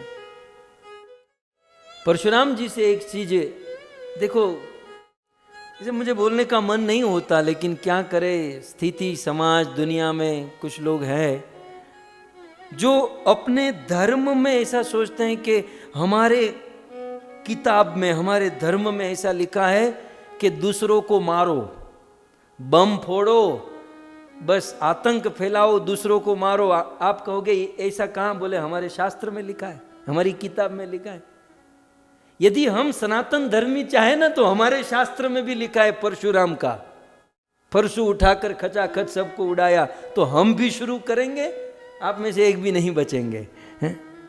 लेकिन सनातन धर्म शांति सिखाता है, प्रेम सिखाता है। बाकी हमें भी यदि परशुराम, शास्त्र में ही ये कथा ना, वेदों की तो कथा है, तो हमारे वेदों में ही परशुराम जी ने किया और लिखा भी है कि जो अटकलबाजी करता है, मतलब जो उच्छृंखलता करता है, या फिर ये कार्तवीर अर्जुन गाय को लेकर गया था ना, जो गाय को परेशान करता है उसको फरसू उठाकर मारो। तो हम लोग यदि ऐसा कहें कि हमारे धर्म ग्रंथ में लिखा है कि गाय माता को दुखी करने वाले को फरसू उठाकर गला काट दो, तो क्या हम ये शुरू कर दें? देखो, धर्म उचित समय काल पात्र के लिए होता है, इसलिए जो विधर्मी है उनको समझ जाना चाहिए कि ये समय आतंक फैलाने का नहीं है, आतंकवाद करने का नहीं है, यह समय प्रेम फैलाने का है, प्रेम देने का है, प्रेम से लोगों को जीतने का समय है। लेकिन बस वो पकड़ कर बैठे हैं कि हम बस बम फोड़ेंगे, मारेंगे तो हमें जन्नत नसीब होगी, हमें स्वर्ग नसीब होगा, हम स्वर्ग में जाएंगे। खैर, क्या रोना इन लोगों के लिए। लेकिन रामोद्रिकूटो, रामो अद्रिकूटेषु, परशुराम जी पर्वत के शिखर पर हमारी रक्षा करें। फिर आगे क्या कहते हैं? अथ विप्रवासे, अथ विप्रवासे। अथ माने वो रामोद्रिकूट परशुराम वाला समाप्त हुआ, अथ माने अब नया प्रारंभ हुआ। ये अथ शब्द डालने का अर्थ ये है कि भाई एक ही लाइन में दो दो बातें आती हैं, तो दोनों को अलग करने के लिए अथ माने वो परशुराम जी का केस समाप्त हुआ, अब नया केस क्या है कि अथ विप्रवासे। विप्रवासे के दो अर्थ है, पहले ये समझ लीजिए। विप्रवासे माने वनवास के समय, पर्वत के समय की तो बात हो गई, पानी के अंदर की बात हो गई, पानी में जलेषु माम रक्षतु मत्स्य मूर्ति, पानी में मत्स्य रक्षा करें, स्थल में भगवान वराहदेव रक्षा करें, पर्वत की टोच के ऊपर परशुराम जी रक्षा करें। अब क्या पॉइंट आ रहा है? वनवासे। वनवास के दौरान, वन में जब हम विचरण करते हैं, तब हमारी कौन रक्षा करे? और विप्रवासी का दूसरा अर्थ भी समझ लीजिए, फिर हम आगे बढ़ेंगे। वंशीधर जी आचार्य कहते हैं, अब देखो ये आचार्य न होते तो मुझे नहीं लगता है मैं कथा कर पाता, मैं क्या कहता है विप्रवासे में, लेकिन वंशीधर जी ने लिखा तब जाकर समझ में आया कि विप्रवासे का अर्थ क्या है। विप्रवासे माने देशांतर गमने। बहुत सुंदर बात, हम सबके लिए काम की। जो लोग फॉरेन यात्रा करते ना, फ्लाइट में बैठकर विदेश गमन करते हैं, ये उनके लिए चर्चा हो रही है। तो विप्रवासे का अर्थ, एक अर्थ तो हुआ वनवास के समय, और विप्रवासे का दूसरा अर्थ नीचे टीका में आप देख सकते हैं, विविध प्रवासे। विप्रवासे माने विविध प्रवासे, विविध प्रवासे माने देशांतर गमने, देश अंतर, एक देश से दूसरे देश में जाते हो, दूसरे देश से तीसरे देश में जाते हो, तो जब देशांतर करते हो तब किसका स्मरण करना चाहिए, मतलब तब हमारी कौन रक्षा करेगा? तो चौथी लाइन में लिखा है, रामो द्रिकूटे श्वत्थवी प्रवासे सलक्ष्मणो व्यात् भरताग्रजोऽस्मात् सलक्ष्मणो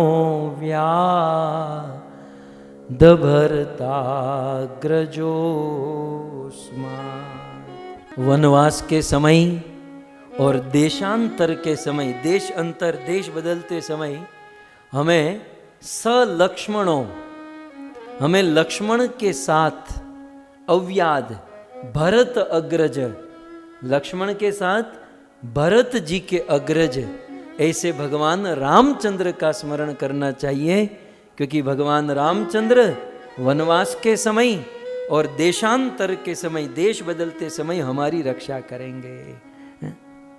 भक्तों, मेरा तो कई दिनों से पढ़ते हैं ना, इसलिए हमारा तो फिक्स है, जब फ्लाइट टेक ऑफ करती है ना, तब हम राम जी का ही धुन करते हैं।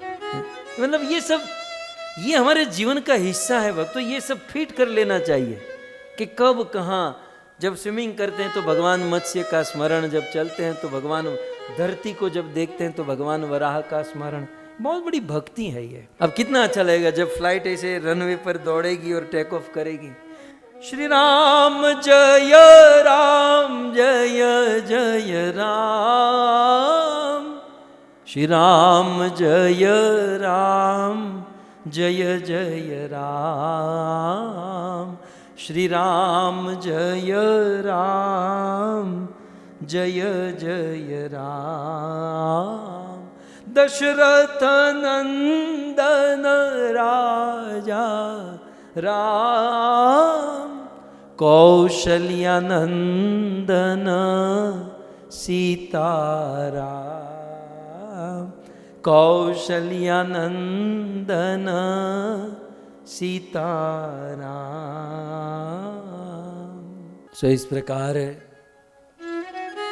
भगवान रामचंद्र का।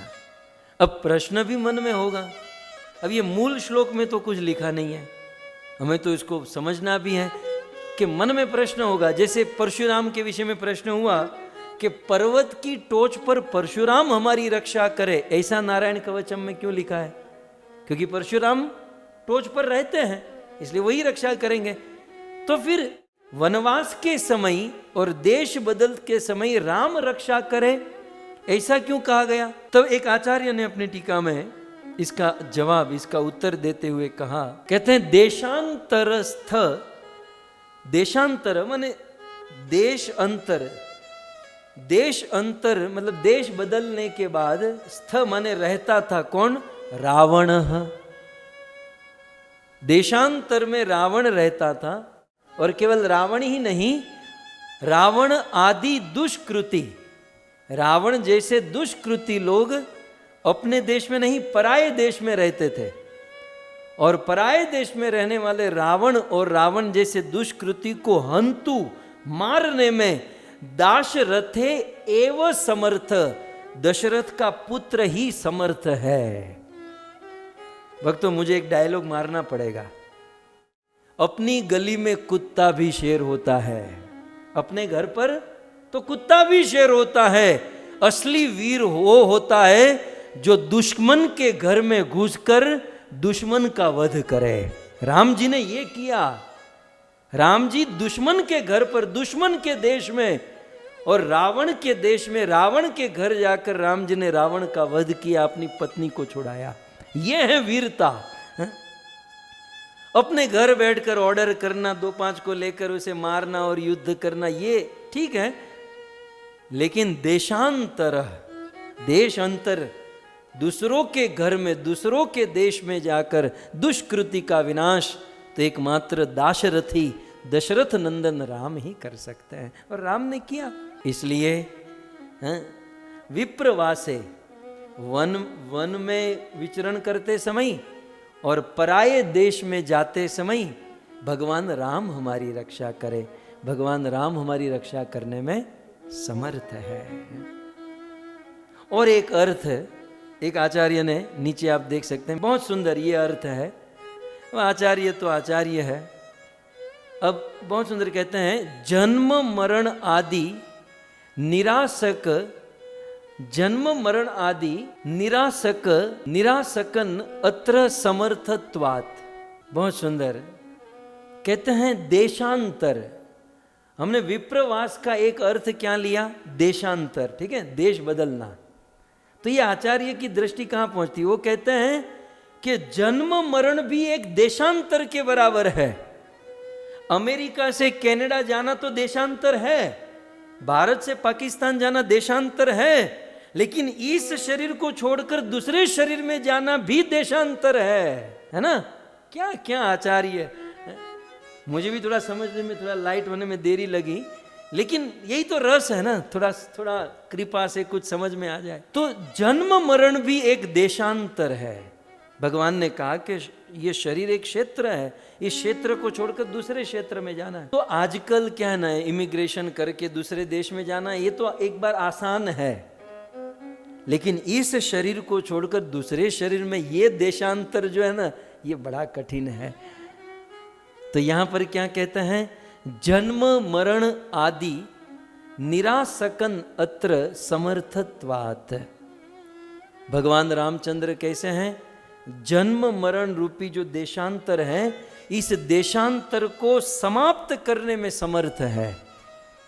मतलब ये जन्म मृत्यु का जो बंधन है ना, जन्म लेना मरना, जन्म लेना मरना, भगवान राम चाहे ना तो ये जन्म मृत्यु, ये देशांतर ही हमारा खत्म कर दे, शरीर बदलना ही न पड़े। इति समर्थ, भगवान रामचंद्र इसमें समर्थ है। सो रामोद्रिकूटे श्वथवी प्रवासे सलक्ष्मणो व्याध भरताग्रजोस्मा।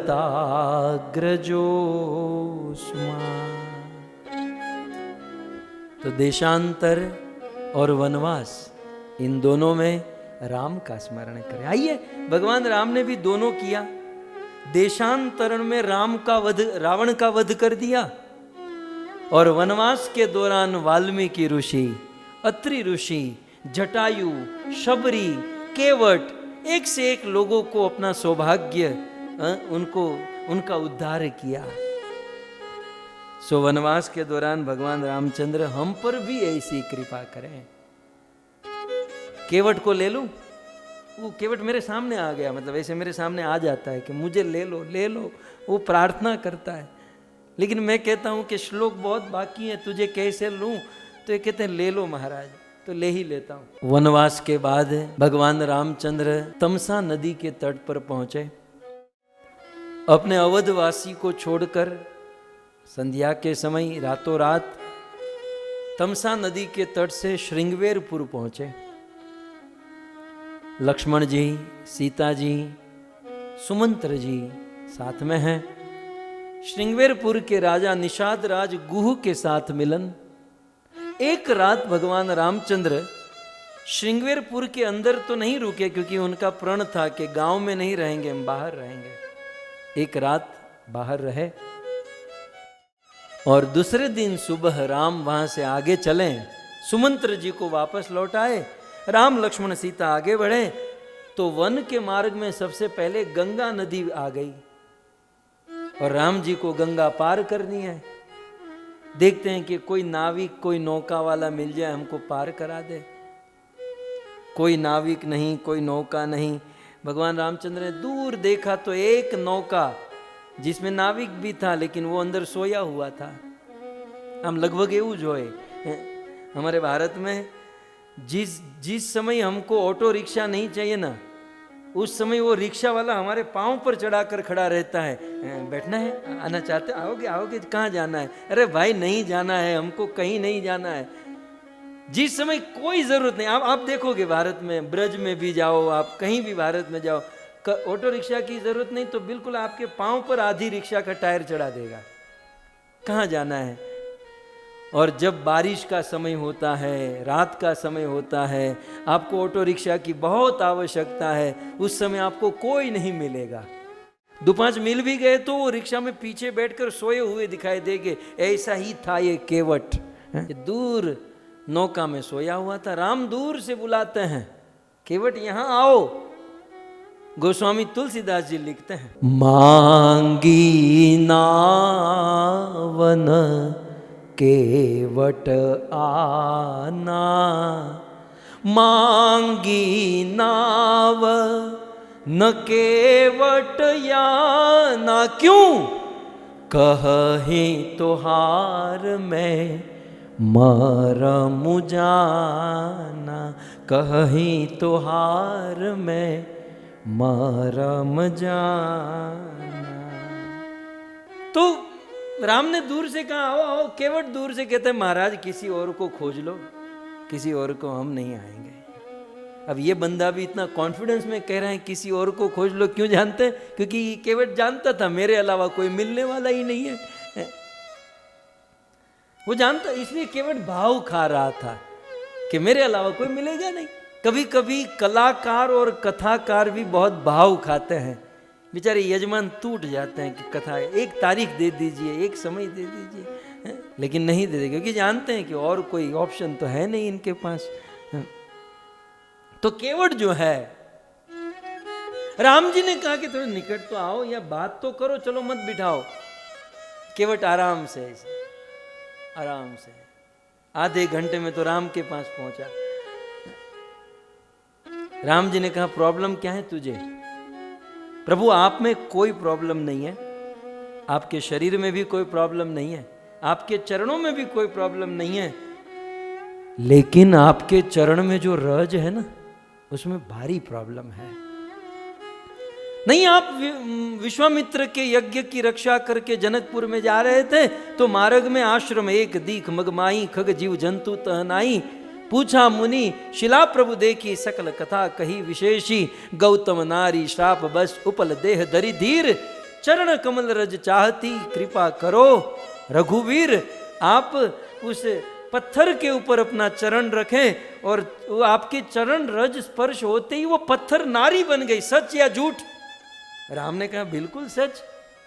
तुम कैसे जानते हो? बोले कैसे जानते, ये पॉइंट नहीं है। पॉइंट ये है कि आपके चरण की रज पत्थर को टच हुई, पत्थर नारी बनी। बोले हाँ, जब आपके चरण की रज पत्थर को टच होने से पत्थर नारी बन सकती है, तो मेरी नौका तो काठ की बनी हुई है, लकड़ी की बनी हुई है, तो तुरंत नारी बन जाएगी। लक्ष्मण ने कहा इसमें तुझे प्रॉब्लम क्या है? मान लो नारी बन जाए, तुझे प्रॉब्लम क्या है? नजदीक आओ तो कहो, ऑलरेडी एक पत्नी से परेशान हूं, ऑलरेडी एक से परेशान हूं, ये दूसरी आ जाएगी तो कहां जाऊंगा? और यह प्रतिपालू सब परिवारू, इस नौका से तो पूरे परिवार का भरण पोषण करता हूं महाराज। और ये नौका यदि स्त्री बन गई तो घर संसार कैसे चलाऊंगा? आपको तो बोलना ही है ना कि क्या प्रॉब्लम है। हम छोटे आदमी का पेट यहीं से तो भरता है, किसी और को खोज लो, हम नहीं कर पाएंगे। राम जी ने प्रेम से कहा केवट।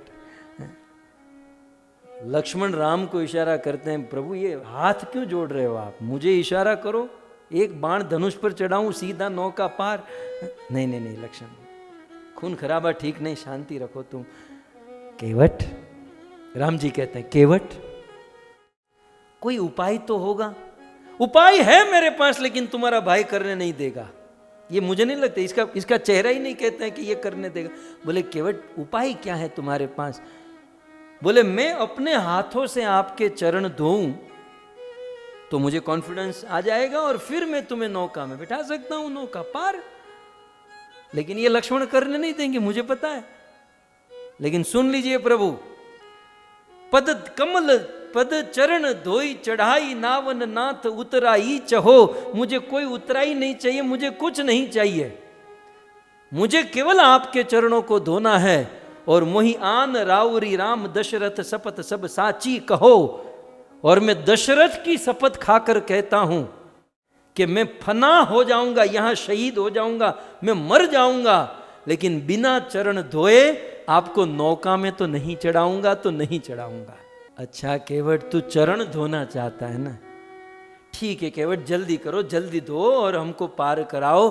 केवट दौड़कर घर पर जाता है और पानी पात्र लेकर आता है। गोस्वामी जी कहते हैं कि कल आपने सुना था ना कि 2 कदम में जिन्होंने पूरा ब्रह्मांड नाप लिया, भगवान वामन त्रिविक्रम, 2 कदम में जिन्होंने पूरा ब्रह्मांड नाप लिया, एक छोटी सी नदी गंगा को पार करने के लिए केवट से निहोरा कर रहे हैं, केवट से प्रेम कलह कर रहे हैं। ये भगवान है, ये ईश्वर की लीला है।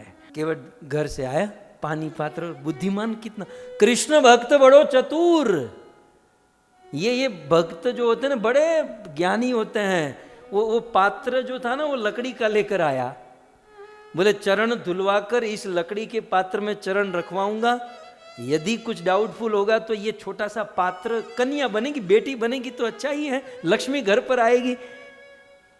तो पात्र भी लकड़ी का लेकर आया, राम को बिठाया और राम जी के चरण पात्र में रखे और धोने लगा। आधा चरण, एक चरण धोया और केवट घर पर चला गया। राम लक्ष्मण दोनों आमने सामने देखे, ये कर क्या रहा, ये आधी दाढ़ी करके क्यों चला गया। केवट घर से आया, अपनी पत्नी 2-5 चिंटू मिंटू पिंटू बच्चों को लेकर, अपनी पत्नी को कहा चलो चरण धो, बच्चों को कहा चरण धो, सब लोग चरण धो रहे हैं। चरण धोते हुए केवट राम जी को कहता है प्रभु सुना है आप गुरुकुल में गए थे? बोले हाँ। सुना है गुरुकुल में जाकर वेद पढ़े थे? बोले हाँ। वेदों के मंत्र याद हैं? बिल्कुल याद है। तो एक काम करो ना प्रभु, थोड़े वेदों के मंत्र बोलना। क्यों? बोले क्या ना पिताजी की मृत्यु हुई, माताजी की मृत्यु हुई तो हरिद्वार जाने का अवसर नहीं मिला था, जल तर्पण करने का अवसर नहीं मिला था। अब साक्षात ईश्वर ही यहाँ पर आ गया है तो गंगा में क्यों आपके चरणों में ही जल चढ़ा दूं, पितृ मोक्ष हो जाए। तो दोनों भाई थोड़े से वेदों के मंत्र बोलो ना तो हम यहीं पर पानी चढ़ा देवे। राम जी ने लक्ष्मण को इशारा किया, लक्ष्मण शुरू हो जा, क्योंकि ये छोड़ने वाला नहीं है। राम और लक्ष्मण दोनों वेदों के मंत्र बोलने लगे और यहाँ पर केवट राम जी के चरणों को धोया। लेकिन गोस्वामी जी कहते हैं कि भगवान राम को गंगा पार कराए उसके पहले तो केवट ने अपने परिवार को, अपने आप को और अपने पितरुओं को भवसागर पार करा दिया। अति आनंद उमंग अनुरागा केवट चरण पखावन लागा। बड़ा आनंदित हैं आज। आकाश में देवता प्रकट हुए, पुष्पों की वृष्टि करने लगे। धन्य हो केवट, धन्य हो। हम लोग इतनी कॉलेज, इतनी चौपड़ी फाड़ दिए, इतनी डिग्री ले लिए, इतना धन संग्रह किए, इतना कुछ, लेकिन गांव में रहने वाले एक गवार, एक छोटे आदमी ने आज जो हासिल किया, प्राप्त किया, हमने स्वर्ग में रहकर भी नहीं कर पाए। धन्य हो केवट, तुम धन्य हो। ईश्वर को पाना ये कोई डिग्री पर या विद्या पर निर्धारित नहीं होता, ये प्रेम पर निर्धारित होता है। और केवट पा गया। जब राम जी के चरण धो लिए, फिर चरण जल केवट खुद पिया, पत्नी बच्चों को पिलाया, फिर जितना पी सकते थे उतना पिया, बाकी का शरीर पर छिड़का और फिर केवट बैठ कर कहते ठीक है प्रभु मेरे कंधे पर बैठ जाओ। और लक्ष्मण जी का बाटला फट गया। कभी से मैं चुप हूं, इसका मतलब यह है कि बस तुम करते जाओ, करते जाओ। हमारी केवल चरण धोने की बात हुई थी, कंधे पर बिठाने की बात नहीं हुई थी। खबरदार केवट। केवट ने कहा कोई बात नहीं, चलो चलो, चलकर नौका तक जाओ। और चलकर नौका तक जाओगे और पाँव में मट्टी लगेगी तो फिर से धोना पड़ेगा, क्योंकि डीलिंग क्या था, चरण धोकर ही चढ़ाऊंगा। नौका दूर थी, तो बोले चलोगे तो फिर से माटी लगेगी।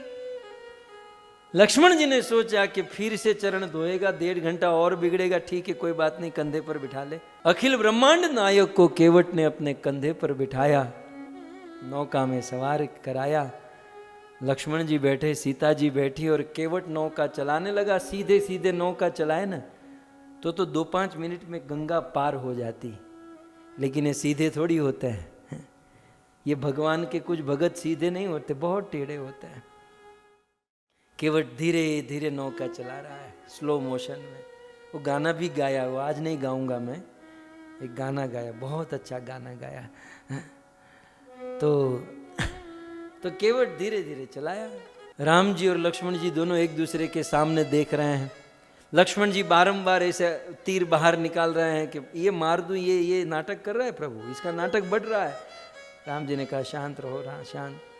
राम जी अंत में नहीं रह पाए, केवट से कहते केवट अब पार करा दो। केवट अब बीच में कितने चक्कर मरवाओगे, पार करा दो। केवट ने कहा बस 2-5 चक्कर में ही थक गया। मैं यही बताना चाहता हूं कि ये जीवात्मा 84 लाख का चक्कर काटता है। आप 2-5 चक्कर में ही थक गए, इस जीवात्मा को 84 लाख के चक्कर में कितना कष्ट होता होगा महाराज, आप थोड़ा सा हमारा कष्ट भी समझिए। भगवान ने कहा ठीक है समझ में आ गया, घायल की गति घायल जाने। सो केवट ने फिर गंगा पार कराई, नीचे उतरे, भगवान राम उतराई देने लगे सोने की अंगूठी। केवट ने कहा प्रभु ये क्या बात हुई, समान धंधा वाले एक दूसरे से पैसा थोड़ी ना लेते हैं। लक्ष्मण जी फिर से क्रोधित, अपनी बराबरी राम जी के साथ करता है, समान बराबरी, तेरी और राम जी की बराबरी समान हो सकती है? कहां तू एक छोटा सा नाविक, नौका खेने वाला केवट, और कहां अयोध्या के सम्राट राम जी। तू अपनी बराबरी राम जी से करेगा? कब से मैं चुप बैठा हूं, इसका मतलब बोलते रहो, खबरदार। केवट ने कहा हल्ला क्यों करते हो, मैंने कहा कि हम दोनों एक हैं तो एक ही है। मुझे बताओ, एक सलून वाला दूसरे सलून वाले से पैसा लेता है, इसका बाल बढ़ गया तो ये बैठ जाता है, उसका बढ़ गया तो ये, एक दूसरे आपस में सुलटा देते हैं। 2 डॉक्टर एक दूसरे से कभी पैसा लेते हैं? नहीं। इस डॉक्टर को बुखार आए तो ये इंजेक्शन देता है, उसको आया तो ये इंजेक्शन दे देता है, दोनों आपस में फिटूस। तो प्रभु आपका और मेरा धंधा जो है ना वो एक ही है। कैसे? लक्ष्मण जी ने कहा एक्सप्लेन मी हाउ। कैसे? ये भगवान दास जानना चाहते हैं कैसे। नहीं तो फिर से वो प्रश्न पूछेंगे कथा के बाद और लाल गोविंद प्रभु को उलझा देंगे, बेचारे को परेशान कर देंगे। बताओ कैसे? केवट ने कहा प्रभु आपका धंधा क्या है? केवट ने कहा प्रभु आपका धंधा क्या है? आपका धंधा संसार के लोगों को भवसागर पार कराना है, ठीक है? आप लोगों को भवसागर पार कराते हैं, और मेरा धंधा लोगों को नदी पार कराना है। तो धंधा तो, नेचर ऑफ बिजनेस तो एक ही है ना, कि भाई पार कराना। आप भवसागर पार कराते, मैं नदी पार कराता हूं। मेरी दुकान थोड़ी छोटी है, नो प्रॉब्लम, आपकी दुकान बड़ी है, लेकिन नेचर ऑफ बिजनेस तो एक ही है। तो प्रभु बस मुझे केवल इतना कहना है, मैंने मेरा काम कर दिया है, आप अपना काम शीघ्र अति शीघ्र कर दीजिएगा। देखो, मतलब मैंने आपको नदी पार करा दी है, अब आप भवसागर पार जल्द से जल्द करा दीजिएगा मुझे और मेरे जूम परिवार को। हरे कृष्णा कृष्णा कृष्णा हरे हरे, हरे राम राम राम हरे हरे। तो इस प्रकार श्री नारायण कवचम का यह 4था श्लोक, रक्षत वसो माधवनी यज्ञ कल्प स्वद्रंष्ट योनीत धरो वराह रामोद्रिकूटे श्वथ विप्रवासे स लक्ष्मणो व्याध भरताग्रजोस्मात्। यहाँ पर समाप्त होता है। हम श्री नारायण कवचम के 5वें श्लोक की ओर आगे बढ़े। मामोग्र धर्मा दखिलात् प्रमादा नारायणः पातु नरश्चहासा दत्तस्त्वयोगा दत्तयोग नाथ दत्तस्त्वयोगा दत्तयोग नाथ पायाद् गुणेश कपिलः कर्मबन्धा।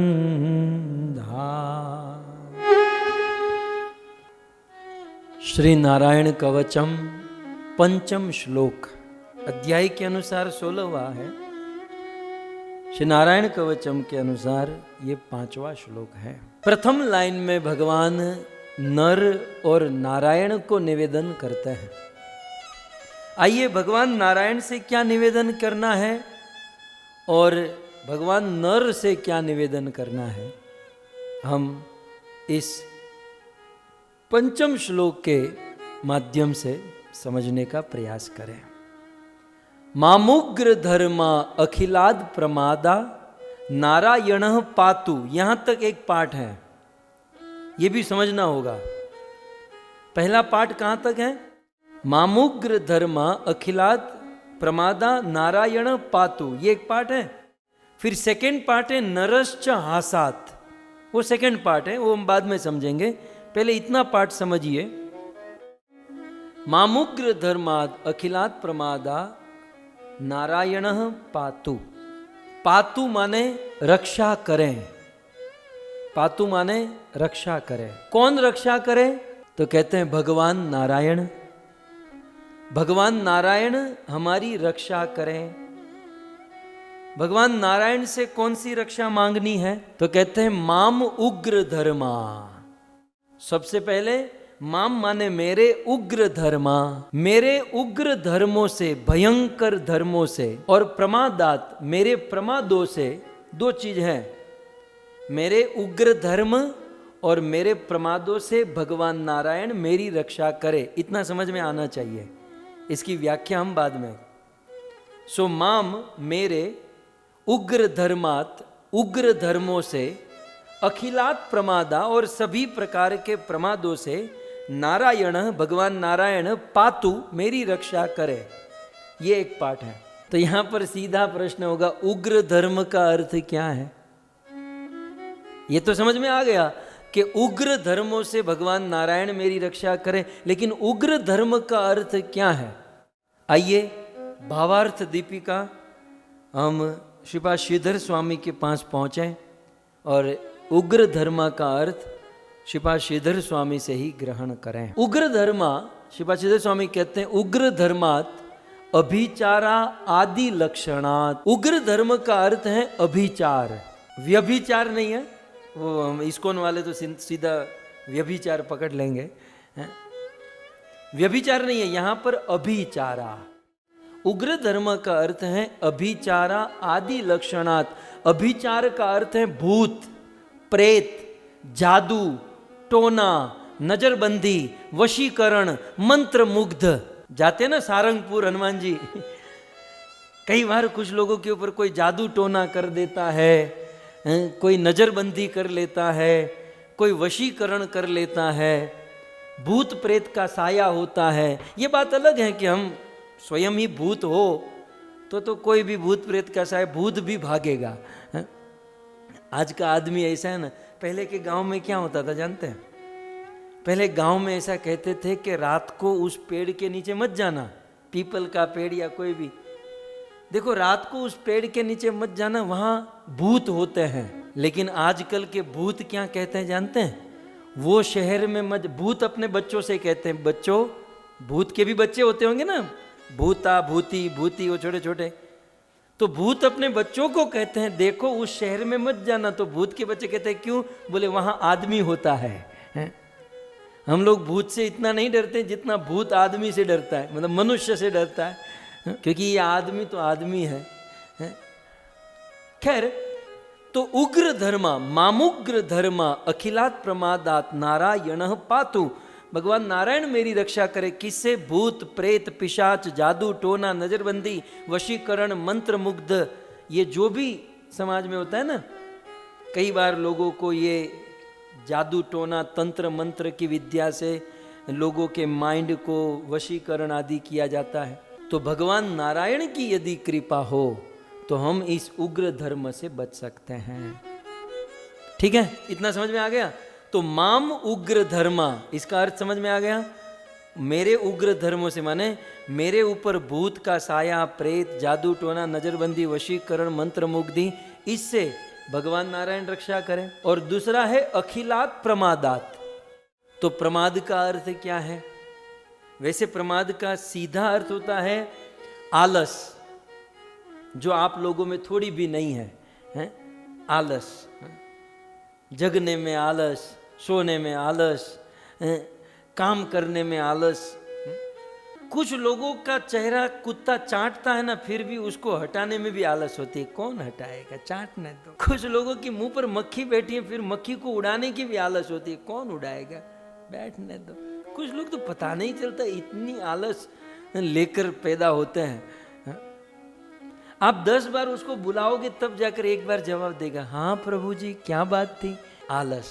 અમારે ગુજરાતીમાં અમે ભણતા ત્યારે એવું આવતું કે આળસ એ મોતનું ઓશીકું છે।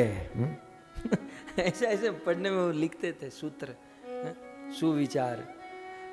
तो बचपन से ही ये सिखाया जाता है कि आलस नहीं करनी चाहिए। आलस सबसे हमारा सबसे बड़ा दुश्मन है। आलसी आदमी कुछ नहीं कर सकता। कल ही मैं कहीं तो मैं पढ़ रहा था, सुन रहा था, बैठे बैठे सब मिल जाएगा, खा पी कर ऐश करो, ये करो वो करो, कुछ नहीं होता। जीवन में कुछ कर दिखाना है, कुछ बन दिखाना है, तो आलस को छोड़ना होगा। ठीक है, तो प्रमाद। लेकिन विजय ध्वज जी प्रमाद का और एक अर्थ करते हैं। विजय ध्वज जी कहते हैं उग्र धर्मा अखिल प्रमाद आदि युक्तम। प्रमाद का अर्थ क्या है? प्रमाद माने नशा, प्रमाद माने पागलपन, प्रमाद माने लापरवाही, प्रमाद माने त्रुटि। भगवान नारायण मुझे अखिलात प्रमादा, अखिल प्रमाद से बचाए, मतलब मुझे नशे से बचाए, पागलपन से बचाए, लापरवाही, त्रुटि, इंटॉक्सिकेशन, मैडनेस, केयरलेसनेस, मुझे इन सारी वस्तुओं से भगवान नारायण बचाए। अच्छा, अब यहां पर भी वही प्रश्न होगा कि भगवान नारायण से क्यों प्रार्थना करते हैं? ये सब नारायण को, दो चीज नारायण को कही गई। भगवान नारायण को क्या कहा गया कि भूत प्रेत पिशाचों से हमको बचाओ, और दूसरा आलस प्रमाद निद्रा से हमको बचाओ। ठीक है, भगवान नारायण को क्यों? इसका उत्तर वंशीधर जी देते हैं, आप नीचे देख सकते हैं टीका में। भूत प्रेत पिशाच से बचने के लिए भगवान नारायण, और आलस प्रमाद आदि से बचने के लिए भगवान नारायण क्यों? तो इसका उत्तर देते हुए कहते हैं नारायणो, भगवान नारायण अखिल अंतर्यामित्वात्, क्योंकि भगवान नारायण सबके अंतर में रहते हैं। मतलब जो भगवान नारायण हमारे अंतर में रहते हैं, वही नारायण भूत के अंदर है, वही नारायण प्रेत के अंदर है, वही नारायण चुड़ैल के अंदर है। तो यदि ये नारायण हमारे वश में हो गए तो नारायण नारायण सेटिंग हो जाएगा, कोई हमको नहीं नड़ेगा, बस केवल नारायण प्रसन्न होने चाहिए। तो कितनी सुंदर बात कही कि नारायणो, भगवान नारायण अखिल अंतर्यामित्वात् अभिचारा आदि वारयण समर्थ, क्योंकि ये अखिल अंतर्यामी हैं, जो हमारे अंदर बैठे हैं वो भूत प्रेत अभिचार के भी अंदर हृदय में बैठे हैं। तो क्योंकि भगवान नारायण प्रेतों के अंतरात्मा के रूप में बैठे हैं, तो उसको वारने में, उसको कंट्रोल करने में समर्थ है, इसलिए भगवान नारायण। और दूसरा, हमारे अंदर आलस आ जाए तो क्योंकि भगवान नारायण हमारे हृदय में अंतर्यामी के रूप में बैठे हैं, तो वो हमारी आलस को भी भगा सकते हैं, आलस को दूर कर सकते हैं। इसलिए भगवान नारायण ये उग्र धर्मा और प्रमाद, ये दोनों से हमें मुक्त करें। दूसरा कारण एक आचार्य कहते हैं, दूसरा कारण नारम नर समूह यते प्रेरयति इति व्युत्पत्ते। नारम माने नर समूह को प्रेरित करते हैं। नारायण माने, नार माने नर समूह, और अयण माने प्रेरित करना। ये जो हमें अंदर से कभी कभी प्रेरणा मिलती है, वो प्रेरणा भगवान नारायण से हमें प्राप्त होती है। तो नर समूह या जीव मात्र को जो प्रेरित करते हैं उसे नारायण कहते हैं। तो अन्य जीव से यदि हमें प्रॉब्लम है, भगवान नारायण यदि प्रसन्न है, तो उस अन्य जीव को अंदर से ही कह देंगे, भाई इसके साथ कुछ प्रॉब्लम मत करो, वहीं से ही वो उसको रोक देंगे। तो अन्य जीवों का हृदय भी शुद्ध करेंगे और हमारा आलस भी दूर करेंगे। इसलिए भगवान नारायण हमारी रक्षा करें। समझ में आ गया? बढ़े आगे? ठीक है। तो मामुग्र धर्मा अखिलात प्रमादा नारायण पातु, ये हो गया। फिर आगे कहते हैं नरश्च हासात। ये तो नारायण, अब नर भी होता है, नर नारायण दोनों साथ में होते हैं ना। हमारे कलयुग के इस कलयुग के भगवान, यानी कि कलयुग में कलयुग के दोषों को दूर करने वाले भगवान कौन, या फिर कलयुग के युग धर्म का आदर्श दिखाने वाले भगवान कौन, तो सीधे नर और नारायण जो बद्रीनाथ धाम में विराजमान है। तो नारायण को तो ये दो चीज सौंप दी कि हे नारायण भगवान, भूत प्रेत पिशाच और आलस, ये भी आलस भी भूत जैसा ही है, तो उससे हमको दूर रखिएगा। और नर से क्या कहते हैं, तो कहते हैं नरश्च हासात। नर भगवान जो है, नर नारायण, तो नर भगवान जो है हासात, हंसी से हमको दूर रखे। किसे दूर रखे, हासात माने हंसना, तो नर भगवान हमको हंसी से दूर रखे। ये थोड़ा सा ट्रिकी है, इसको थोड़ा समझना पड़ेगा। हंसी से कौन दूर होना चाहिए, हंसी तो चाहिए, बिना हंसी के जीवन कैसा होगा। लेकिन यहाँ पर क्या कहते हैं, नरश्च हासात, भगवान नर हमको हंसी से बचाए। तो हंसना तो बहुत अच्छी बात है ना, हंसने के कितने गुण हैं, जानना चाहोगे, थोड़ा सा बताऊं। हंसने से पहली बात तो एक बात कहूं, आपकी थोड़ी सी स्माइल, जस्ट आपकी थोड़ी सी स्माइल आपके फोटो पर 4 चांद ला देती है। आप सोचिए, थोड़ी सी स्माइल कर दो ना, तो आपके फोटो पर 4 चांद लग जाते हैं। यदि जीवन भर हंसते रहोगे तो न जाने क्या हो जाएगा। हंसने से सारे रोग चले जाते हैं महाराज। हंसने से हमारा ब्लड सर्कुलेशन बिल्कुल ठीक हो जाता है। ये ब्लड सर्कुलेशन ठीक हो जाए तो अनेकों बीमारियों से हम बच सकते हैं। तो हंसने से ब्लड सर्कुलेशन ठीक होता है। हंसने के दौरान हमारे शरीर में एंटीवायरल कोशिकाएं तेजी से बढ़ने लगती हैं। ये कोरोना उसी को होता है जो कभी हंसता नहीं है। हम तुम्हें हंसो तो वो कोरोना न थाए। तो हंसने से हमारी एंटीवायरल जो कोशिकाएं हैं वो तेजी से बढ़ती हैं और उससे हमारी इम्यूनिटी सिस्टम जो है वो मजबूत होती है। और इम्यूनिटी सिस्टम मजबूत होने से रोग प्रतिकारक शक्ति बढ़ती है, रोग कम होते हैं, ऐसा साइंस ने साबित किया है। ये हंसने के लाभ है। कई लोग बॉडी पेन या ये हड्डी की को पेन होता है, इनसे बहुत परेशान रहते हैं। लेकिन यदि हंसोगे ना तो बॉडी पेन से भी आपको राहत मिलेगी। रोगियों को असहनीय दर्द से राहत दिलाने के लिए बड़े बड़े डॉक्टर लाफिंग थ्योरी का इस्तेमाल करते हैं। भारत का पता नहीं, अमेरिका में शुरू हो चुका है। हंसने से अच्छी नींद आती है। मैं आपको गारंटी से कहूं, यदि 10 मिनट तक आप हंसते रहो ना तो 2 घंटे तक आप इतनी गहरी नींद ले सकते हो जिसमें 8 घंटे की नींद का लाभ मिल सकता है। लेकिन हंसना ही नहीं है तो क्या करें, बस कसम खाकर मुंह बिगाड़ कर ही बैठना है। कई बार हम लोग नेगेटिव हो जाते हैं, है ना। अगर कोई बार बार नेगेटिव हो रहा है तो उसको डिप्रेशन में जाने की बड़ी संभावना है। और हंसने से क्या होता है, हंसने से वो डिप्रेशन दूर होता है, पॉजिटिवनेस आती है, पॉजिटिव थिंकिंग हमारे जीवन में आते हैं। हंसने के दौरान हमारी सांस गहरी, कभी आप अनुभव कीजिएगा, हंसने के दौरान हमारी सांस गहरी हो जाती है और सांस लेने और छोड़ने की अवधि जो है वो बढ़ जाती है। और इससे क्या होता है, हमारी आयुष्य भी बड़ी हो जाती है। हंसने से ज़्यादा जियोगे और क्रोध करने से सांस जल्दी हो जाती है, जल्दी मरोगे। तो और सांस लंबी होने से एनर्जी लेवल बढ़ता है। तो अल्टीमेटली हंसने से एनर्जी लेवल भी बढ़ता है। हंसने से हमारी उम्र भी कम दिखाई देती है। जो हंसते नहीं है ना वो बूढ़े जल्दी होते हैं। आप हंसते रहो तो उम्र भी आप बिल्कुल जवान ही लगोगे। हंसना एक तरह की हंसना जो है एक तरह की स्ट्रेचिंग एक्सरसाइज है। हंसने से स्ट्रेचिंग होता है आपके पेट को, शरीर को, जबड़े को, हाथ को, अंदर की छोटी छोटी नसों को। और एक बात बताएं, जो मेरी तरह थोड़े से वेट बढ़ा लिए हैं, આપણે લોકોને શું થાય કે આપણે બસ બેઠા બેઠા આપણું શરીર વજન વધે, तो हंसने से क्या होता है, कैलोरी बर्न होती है। ऐसा साइंस ने साबित किया है कि 15 मिनट कोई हंसता है तो 40 कैलोरी बर्न कर लेता है। मतलब हंसने से 40 कैलोरी बर्न हो जाती है। फिर समोसा खा लो, हमको तो बैलेंस ही करना है ना। तो हंसने से कैलोरी बर्न होती है। हंसना एक बहुत बड़ा वर्कआउट है जो एक्सरसाइज करना चाहते हैं।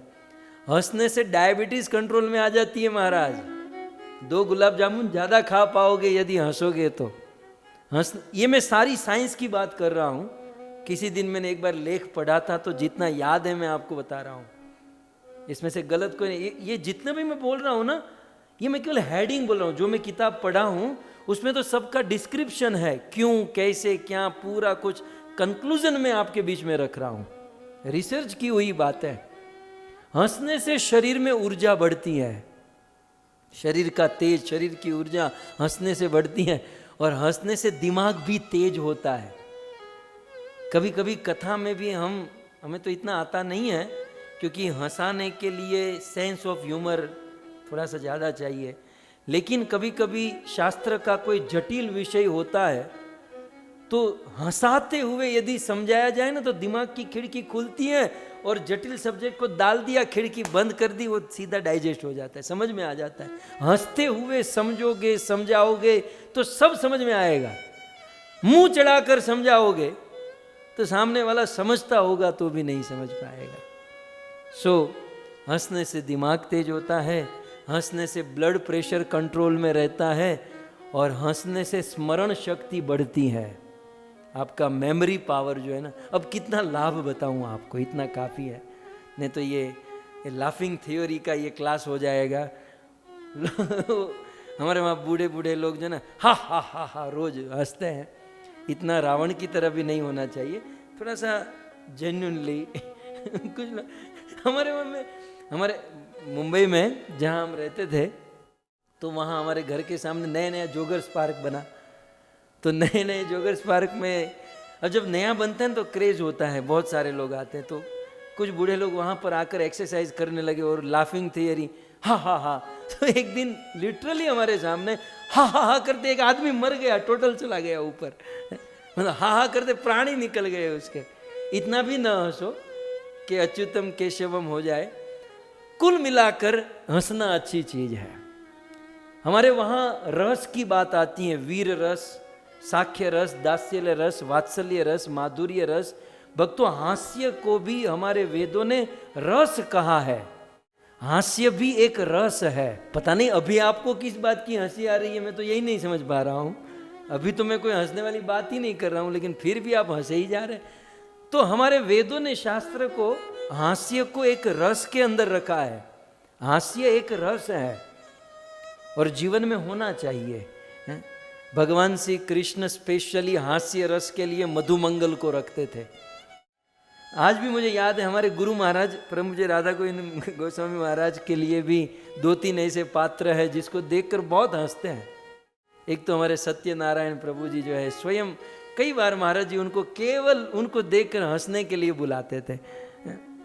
कुछ पात्र होते ना कि बिल्कुल बस वो हंसी आती उनको देखकर। और कभी कभी क्या होता है ना कि हमें देखकर कोई हंसे तो हमें ये सोचना चाहिए कि एटलीस्ट हम किसी को हंसाने में तो काम आते हैं। दुनिया के लोग कोई कुछ काम के नहीं, एटलीस्ट हम किसी को हंसाने में तो काम आए, जो दुनिया की सबसे बड़ी थेरेपी है। खैर, तो पॉइंट यहां पर यह है कि हंसना अच्छी बात है, लेकिन यहां पर हंसने को बुरा कहा गया। यहां नारायण कवचम में क्या कहा गया?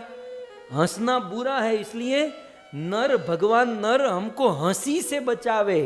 तो वैसे हंसना अच्छा है, और यहां हंसने को बुरा, तो थोड़ा समझना होगा। वीर राघव आचार्य ने इसे हमें समझाया कि हंसना बुरा कैसे है। तो वीर राघव आचार्य कहते हैं कि भाई हंसना तो अच्छी ही बात है, लेकिन हासात उन्मादवत कृत हासात। यहां पर हासात का अर्थ है उन्मादवत, अभिमान से हंसना, गर्व से हंसना, ये बुरी बात है। समझ रहे हैं ना? शास्त्र को ऐसे समझा जाता है, नहीं तो सीधा सीधा मूल श्लोक देखेंगे तो हंसने से नारायण भगवान नर हमारी रक्षा करे, ये कोई बात हुई? हंसने से रक्षा करे, हंसना तो है, लेकिन कैसी हंसी से हमें बचना है? उन्मादवत, नीचे आप देख सकते हैं, उन्माद कृत हासात। गर्वयुक्त हंसी से हमें बचना है। ये गर्वयुक्त रावण, हिरण्यकशिपु, ये जितने भी असुर हैं वो गर्वयुक्त हंसी मानी जाती है। गर्व, अभिमान वाली हंसी से हमें, हाँ बच्चों देखता है, मतलब ऐसे अभिमान और गर्व जिस हंसी में ना, वो ठीक नहीं है। अब बहुत सारी बातें हैं भक्तों। अब ये नर के विषय में क्या कहते हैं जानते हैं? अच्छा, पॉइंट आता है कि भाई नर ही क्यों? ये हंसी से बचने के लिए, जैसे हमने राम जी के विषय में कहा, राम ही क्यों? तो दुश्मन के घर में जाकर राम ने रावण का वध किया, इसलिए राम। परशुराम क्यों? क्योंकि शिखर पर रहते हैं। तो ये सारे प्रश्न। नारायण क्यों? क्योंकि परमात्मा के रूप में। तो यहां पर नर ही क्यों? हंसी से बचने के लिए नर ही क्यों? तो एक आचार्य ने उसका उत्तर दिया, नर नीति कुशल। नर जो है वो नीति में कुशल है। एक बात सदैव याद रखे, दुनिया वालों के साथ जीने के लिए नीति सीखनी होगी, नीति को समझना होगा। जब भी हम हंसते हैं या दुनिया वालों के बीच में या उनके साथ जब भी हम कार्य कोई क्रिया करते हैं तो नीति से हमें करना चाहिए। सो नरह नीति कुशल। सो भक्तों, अब यहां पर जो हमें समझना है वो ये है कि हंसना अच्छी बात है, लेकिन गर्व से हंसना, अभिमान से हंसना, ये बुरी बात है। कभी कभी क्या होता है, ये तो सिंपल सा पॉइंट है, अभी जो समझना है वो थोड़ा कठिन है। कभी कभी क्या होता है कि हम लोग गर्व से नहीं हंसते, हमारा हंसना निखालस होता है, कोई गर्व नहीं, कोई अभिमान नहीं। लेकिन बाहर कोई आदमी खड़ा है, उसको मन में ऐसा होता है कि ये मेरे ऊपर हंस रहा है, ये गर्व से हंस रहा है, या फिर ये अभिमान से हंस रहा है। तो क्या होगा? आप तो कहोगे कि मैं तो निखालस हूं, मेरे मन में कोई दोष नहीं, मैं तो कोई बुरा नहीं सोचता, मैं तो ऐसे ही हंस रहा हूं। लेकिन बाहर कोई व्यक्ति ऐसा सोचे कि ये मेरे ऊपर हंस रहा है, तो आपकी गलती है। वहां आपका भाव महत्वपूर्ण नहीं है, वहां सामने वाले की अंडरस्टैंडिंग महत्वपूर्ण है। आप हंसकर ऐसा कह दोगे, नहीं मेरा भाव गलत नहीं था, मैं तो अपने लिए हंस रहा था, लेकिन सामने वाले को ऐसा लग गया ये तो मेरे ऊपर हंस रहा है, तो ये बुरी चीज है। इसलिए यहां पर कहा गया ना यार, ये सब नीति से हंसना है। हंसते समय ये देखना है कि मैं हंस रहा हूं, मैं किसी के ऊपर नहीं हंस रहा हूं, लेकिन आजू बाजू में कोई आदमी ऐसा खड़ा तो नहीं है कि जिसको लग जाएगा यार ये मेरे पर हंस रहा है, तो वो गलत हो जाएगा। आपका भाव कितना भी भले शुद्ध हो, लेकिन आपकी हंसी सामने वाले को हार्म कर देगी, उनको उनके दिल में ठेस पहुंचाएगी और आपकी भक्ति रुक जाएगी। हंसो, खूब हंसो, मर्यादा में रहकर, आजू बाजू की परिस्थिति को ध्यान में रखकर। इसके लिए एक सबसे बड़ा दृष्टांत मैं आपको दूं, हमारे ब्रह्म मध्य गौड़ीय संप्रदाय के आचार्य श्रीपाद रूप गोस्वामी। रूप जैसा कौन हो सकता है? श्रीपाद रूप गोस्वामी अपनी कुटिया में बैठकर भगवान राधा कृष्ण की लीला का ध्यान कर रहे थे, और उस समय श्रीमती राधा रानी फल फूल तोड़ने आई। डाली बहुत ऊपर थी, कृष्ण डाली पर, पेड़ पर बैठे थे। राधा ने कहा कि कृष्ण जरा अपना चरण डाली पर रखो, डाली झुकाओ तो मैं वो फल फूल तोड़ लूं। कृष्ण ने अपना चरण डाली पर रखा, डाली झुकी, एक हाथ से डाली पकड़ी, राधा रानी दूसरे हाथ से फूल तोड़ने गई। कृष्ण ने अपना चरण ले लिया, राधा रानी ऊपर, बिल्कुल जंप मार के ऊपर, जैसे आप लोग हंस रहे हैं ना। रूप गोस्वामी आंखें बंद करके ये लीला का ध्यान कर रहे थे, उनको हंसी आ गई, वो हंसने लगे। लेकिन उसी समय बाहर कोई लंगड़ा व्यक्ति जा रहा था, लंगड़ा जिसका एक पांव नहीं था। तो उस लंगड़े व्यक्ति को क्या लगा, ये मेरे ऊपर हंस रहा है। अब ये रूप गोस्वामी की तो कोई गलती नहीं, वो तो भगवत लीला में थे, आंखें बंद थी, लेकिन उसको लग गया मेरे ऊपर हंस रहा है। तो उनको ठेस पहुंची, उनको हर्ट हो गया, और उस व्यक्ति को ठेस पहुंची, इनको लीला का दर्शन ही बंद हो गया, भगवान का स्मरण बंद हो गया, इनकी भक्ति खतरे में पड़ गई। वहां ये नहीं चलेगा मेरा भाव तो बहुत शुद्ध था, भाव नहीं, सामने वाले को हर्ट हुआ है ना। तो हम अंदर या बाहर से कभी भी ऐसा कार्य न करें कि किसी भक्त को हर्ट हो। हंसो, खूब हंसो, लेकिन किसी को ऐसा न लगे कि मेरे पर हंस रहे हैं, नहीं तो बहुत बुरी चीज है। और इससे बचाए कौन? भगवान नर, नरश्च हासात। रूप गोस्वामी की लीला बंद हो गई, ये बहुत बड़ा रिस्क था उनकी भक्ति में। अपने बड़े भाई सनातन के पास गए। सनातन जी ने कहा कुछ अपराध हुआ, एक काम करो, भंडारा करो। भंडारा किया, साधु संत भोजन में आए और वहां अनाउंसमेंट किया कि मुझसे गलती हो गई है, जिससे गलती हुई है कृपया करके आगे आइए, मैं क्षमा मांगना चाहता हूं। वो व्यक्ति आया, क्षमा मांगी, क्लेरिफिकेशन दिया, तब जाकर वो भगवत स्मरण, भगवत लीला प्रारंभ हुई।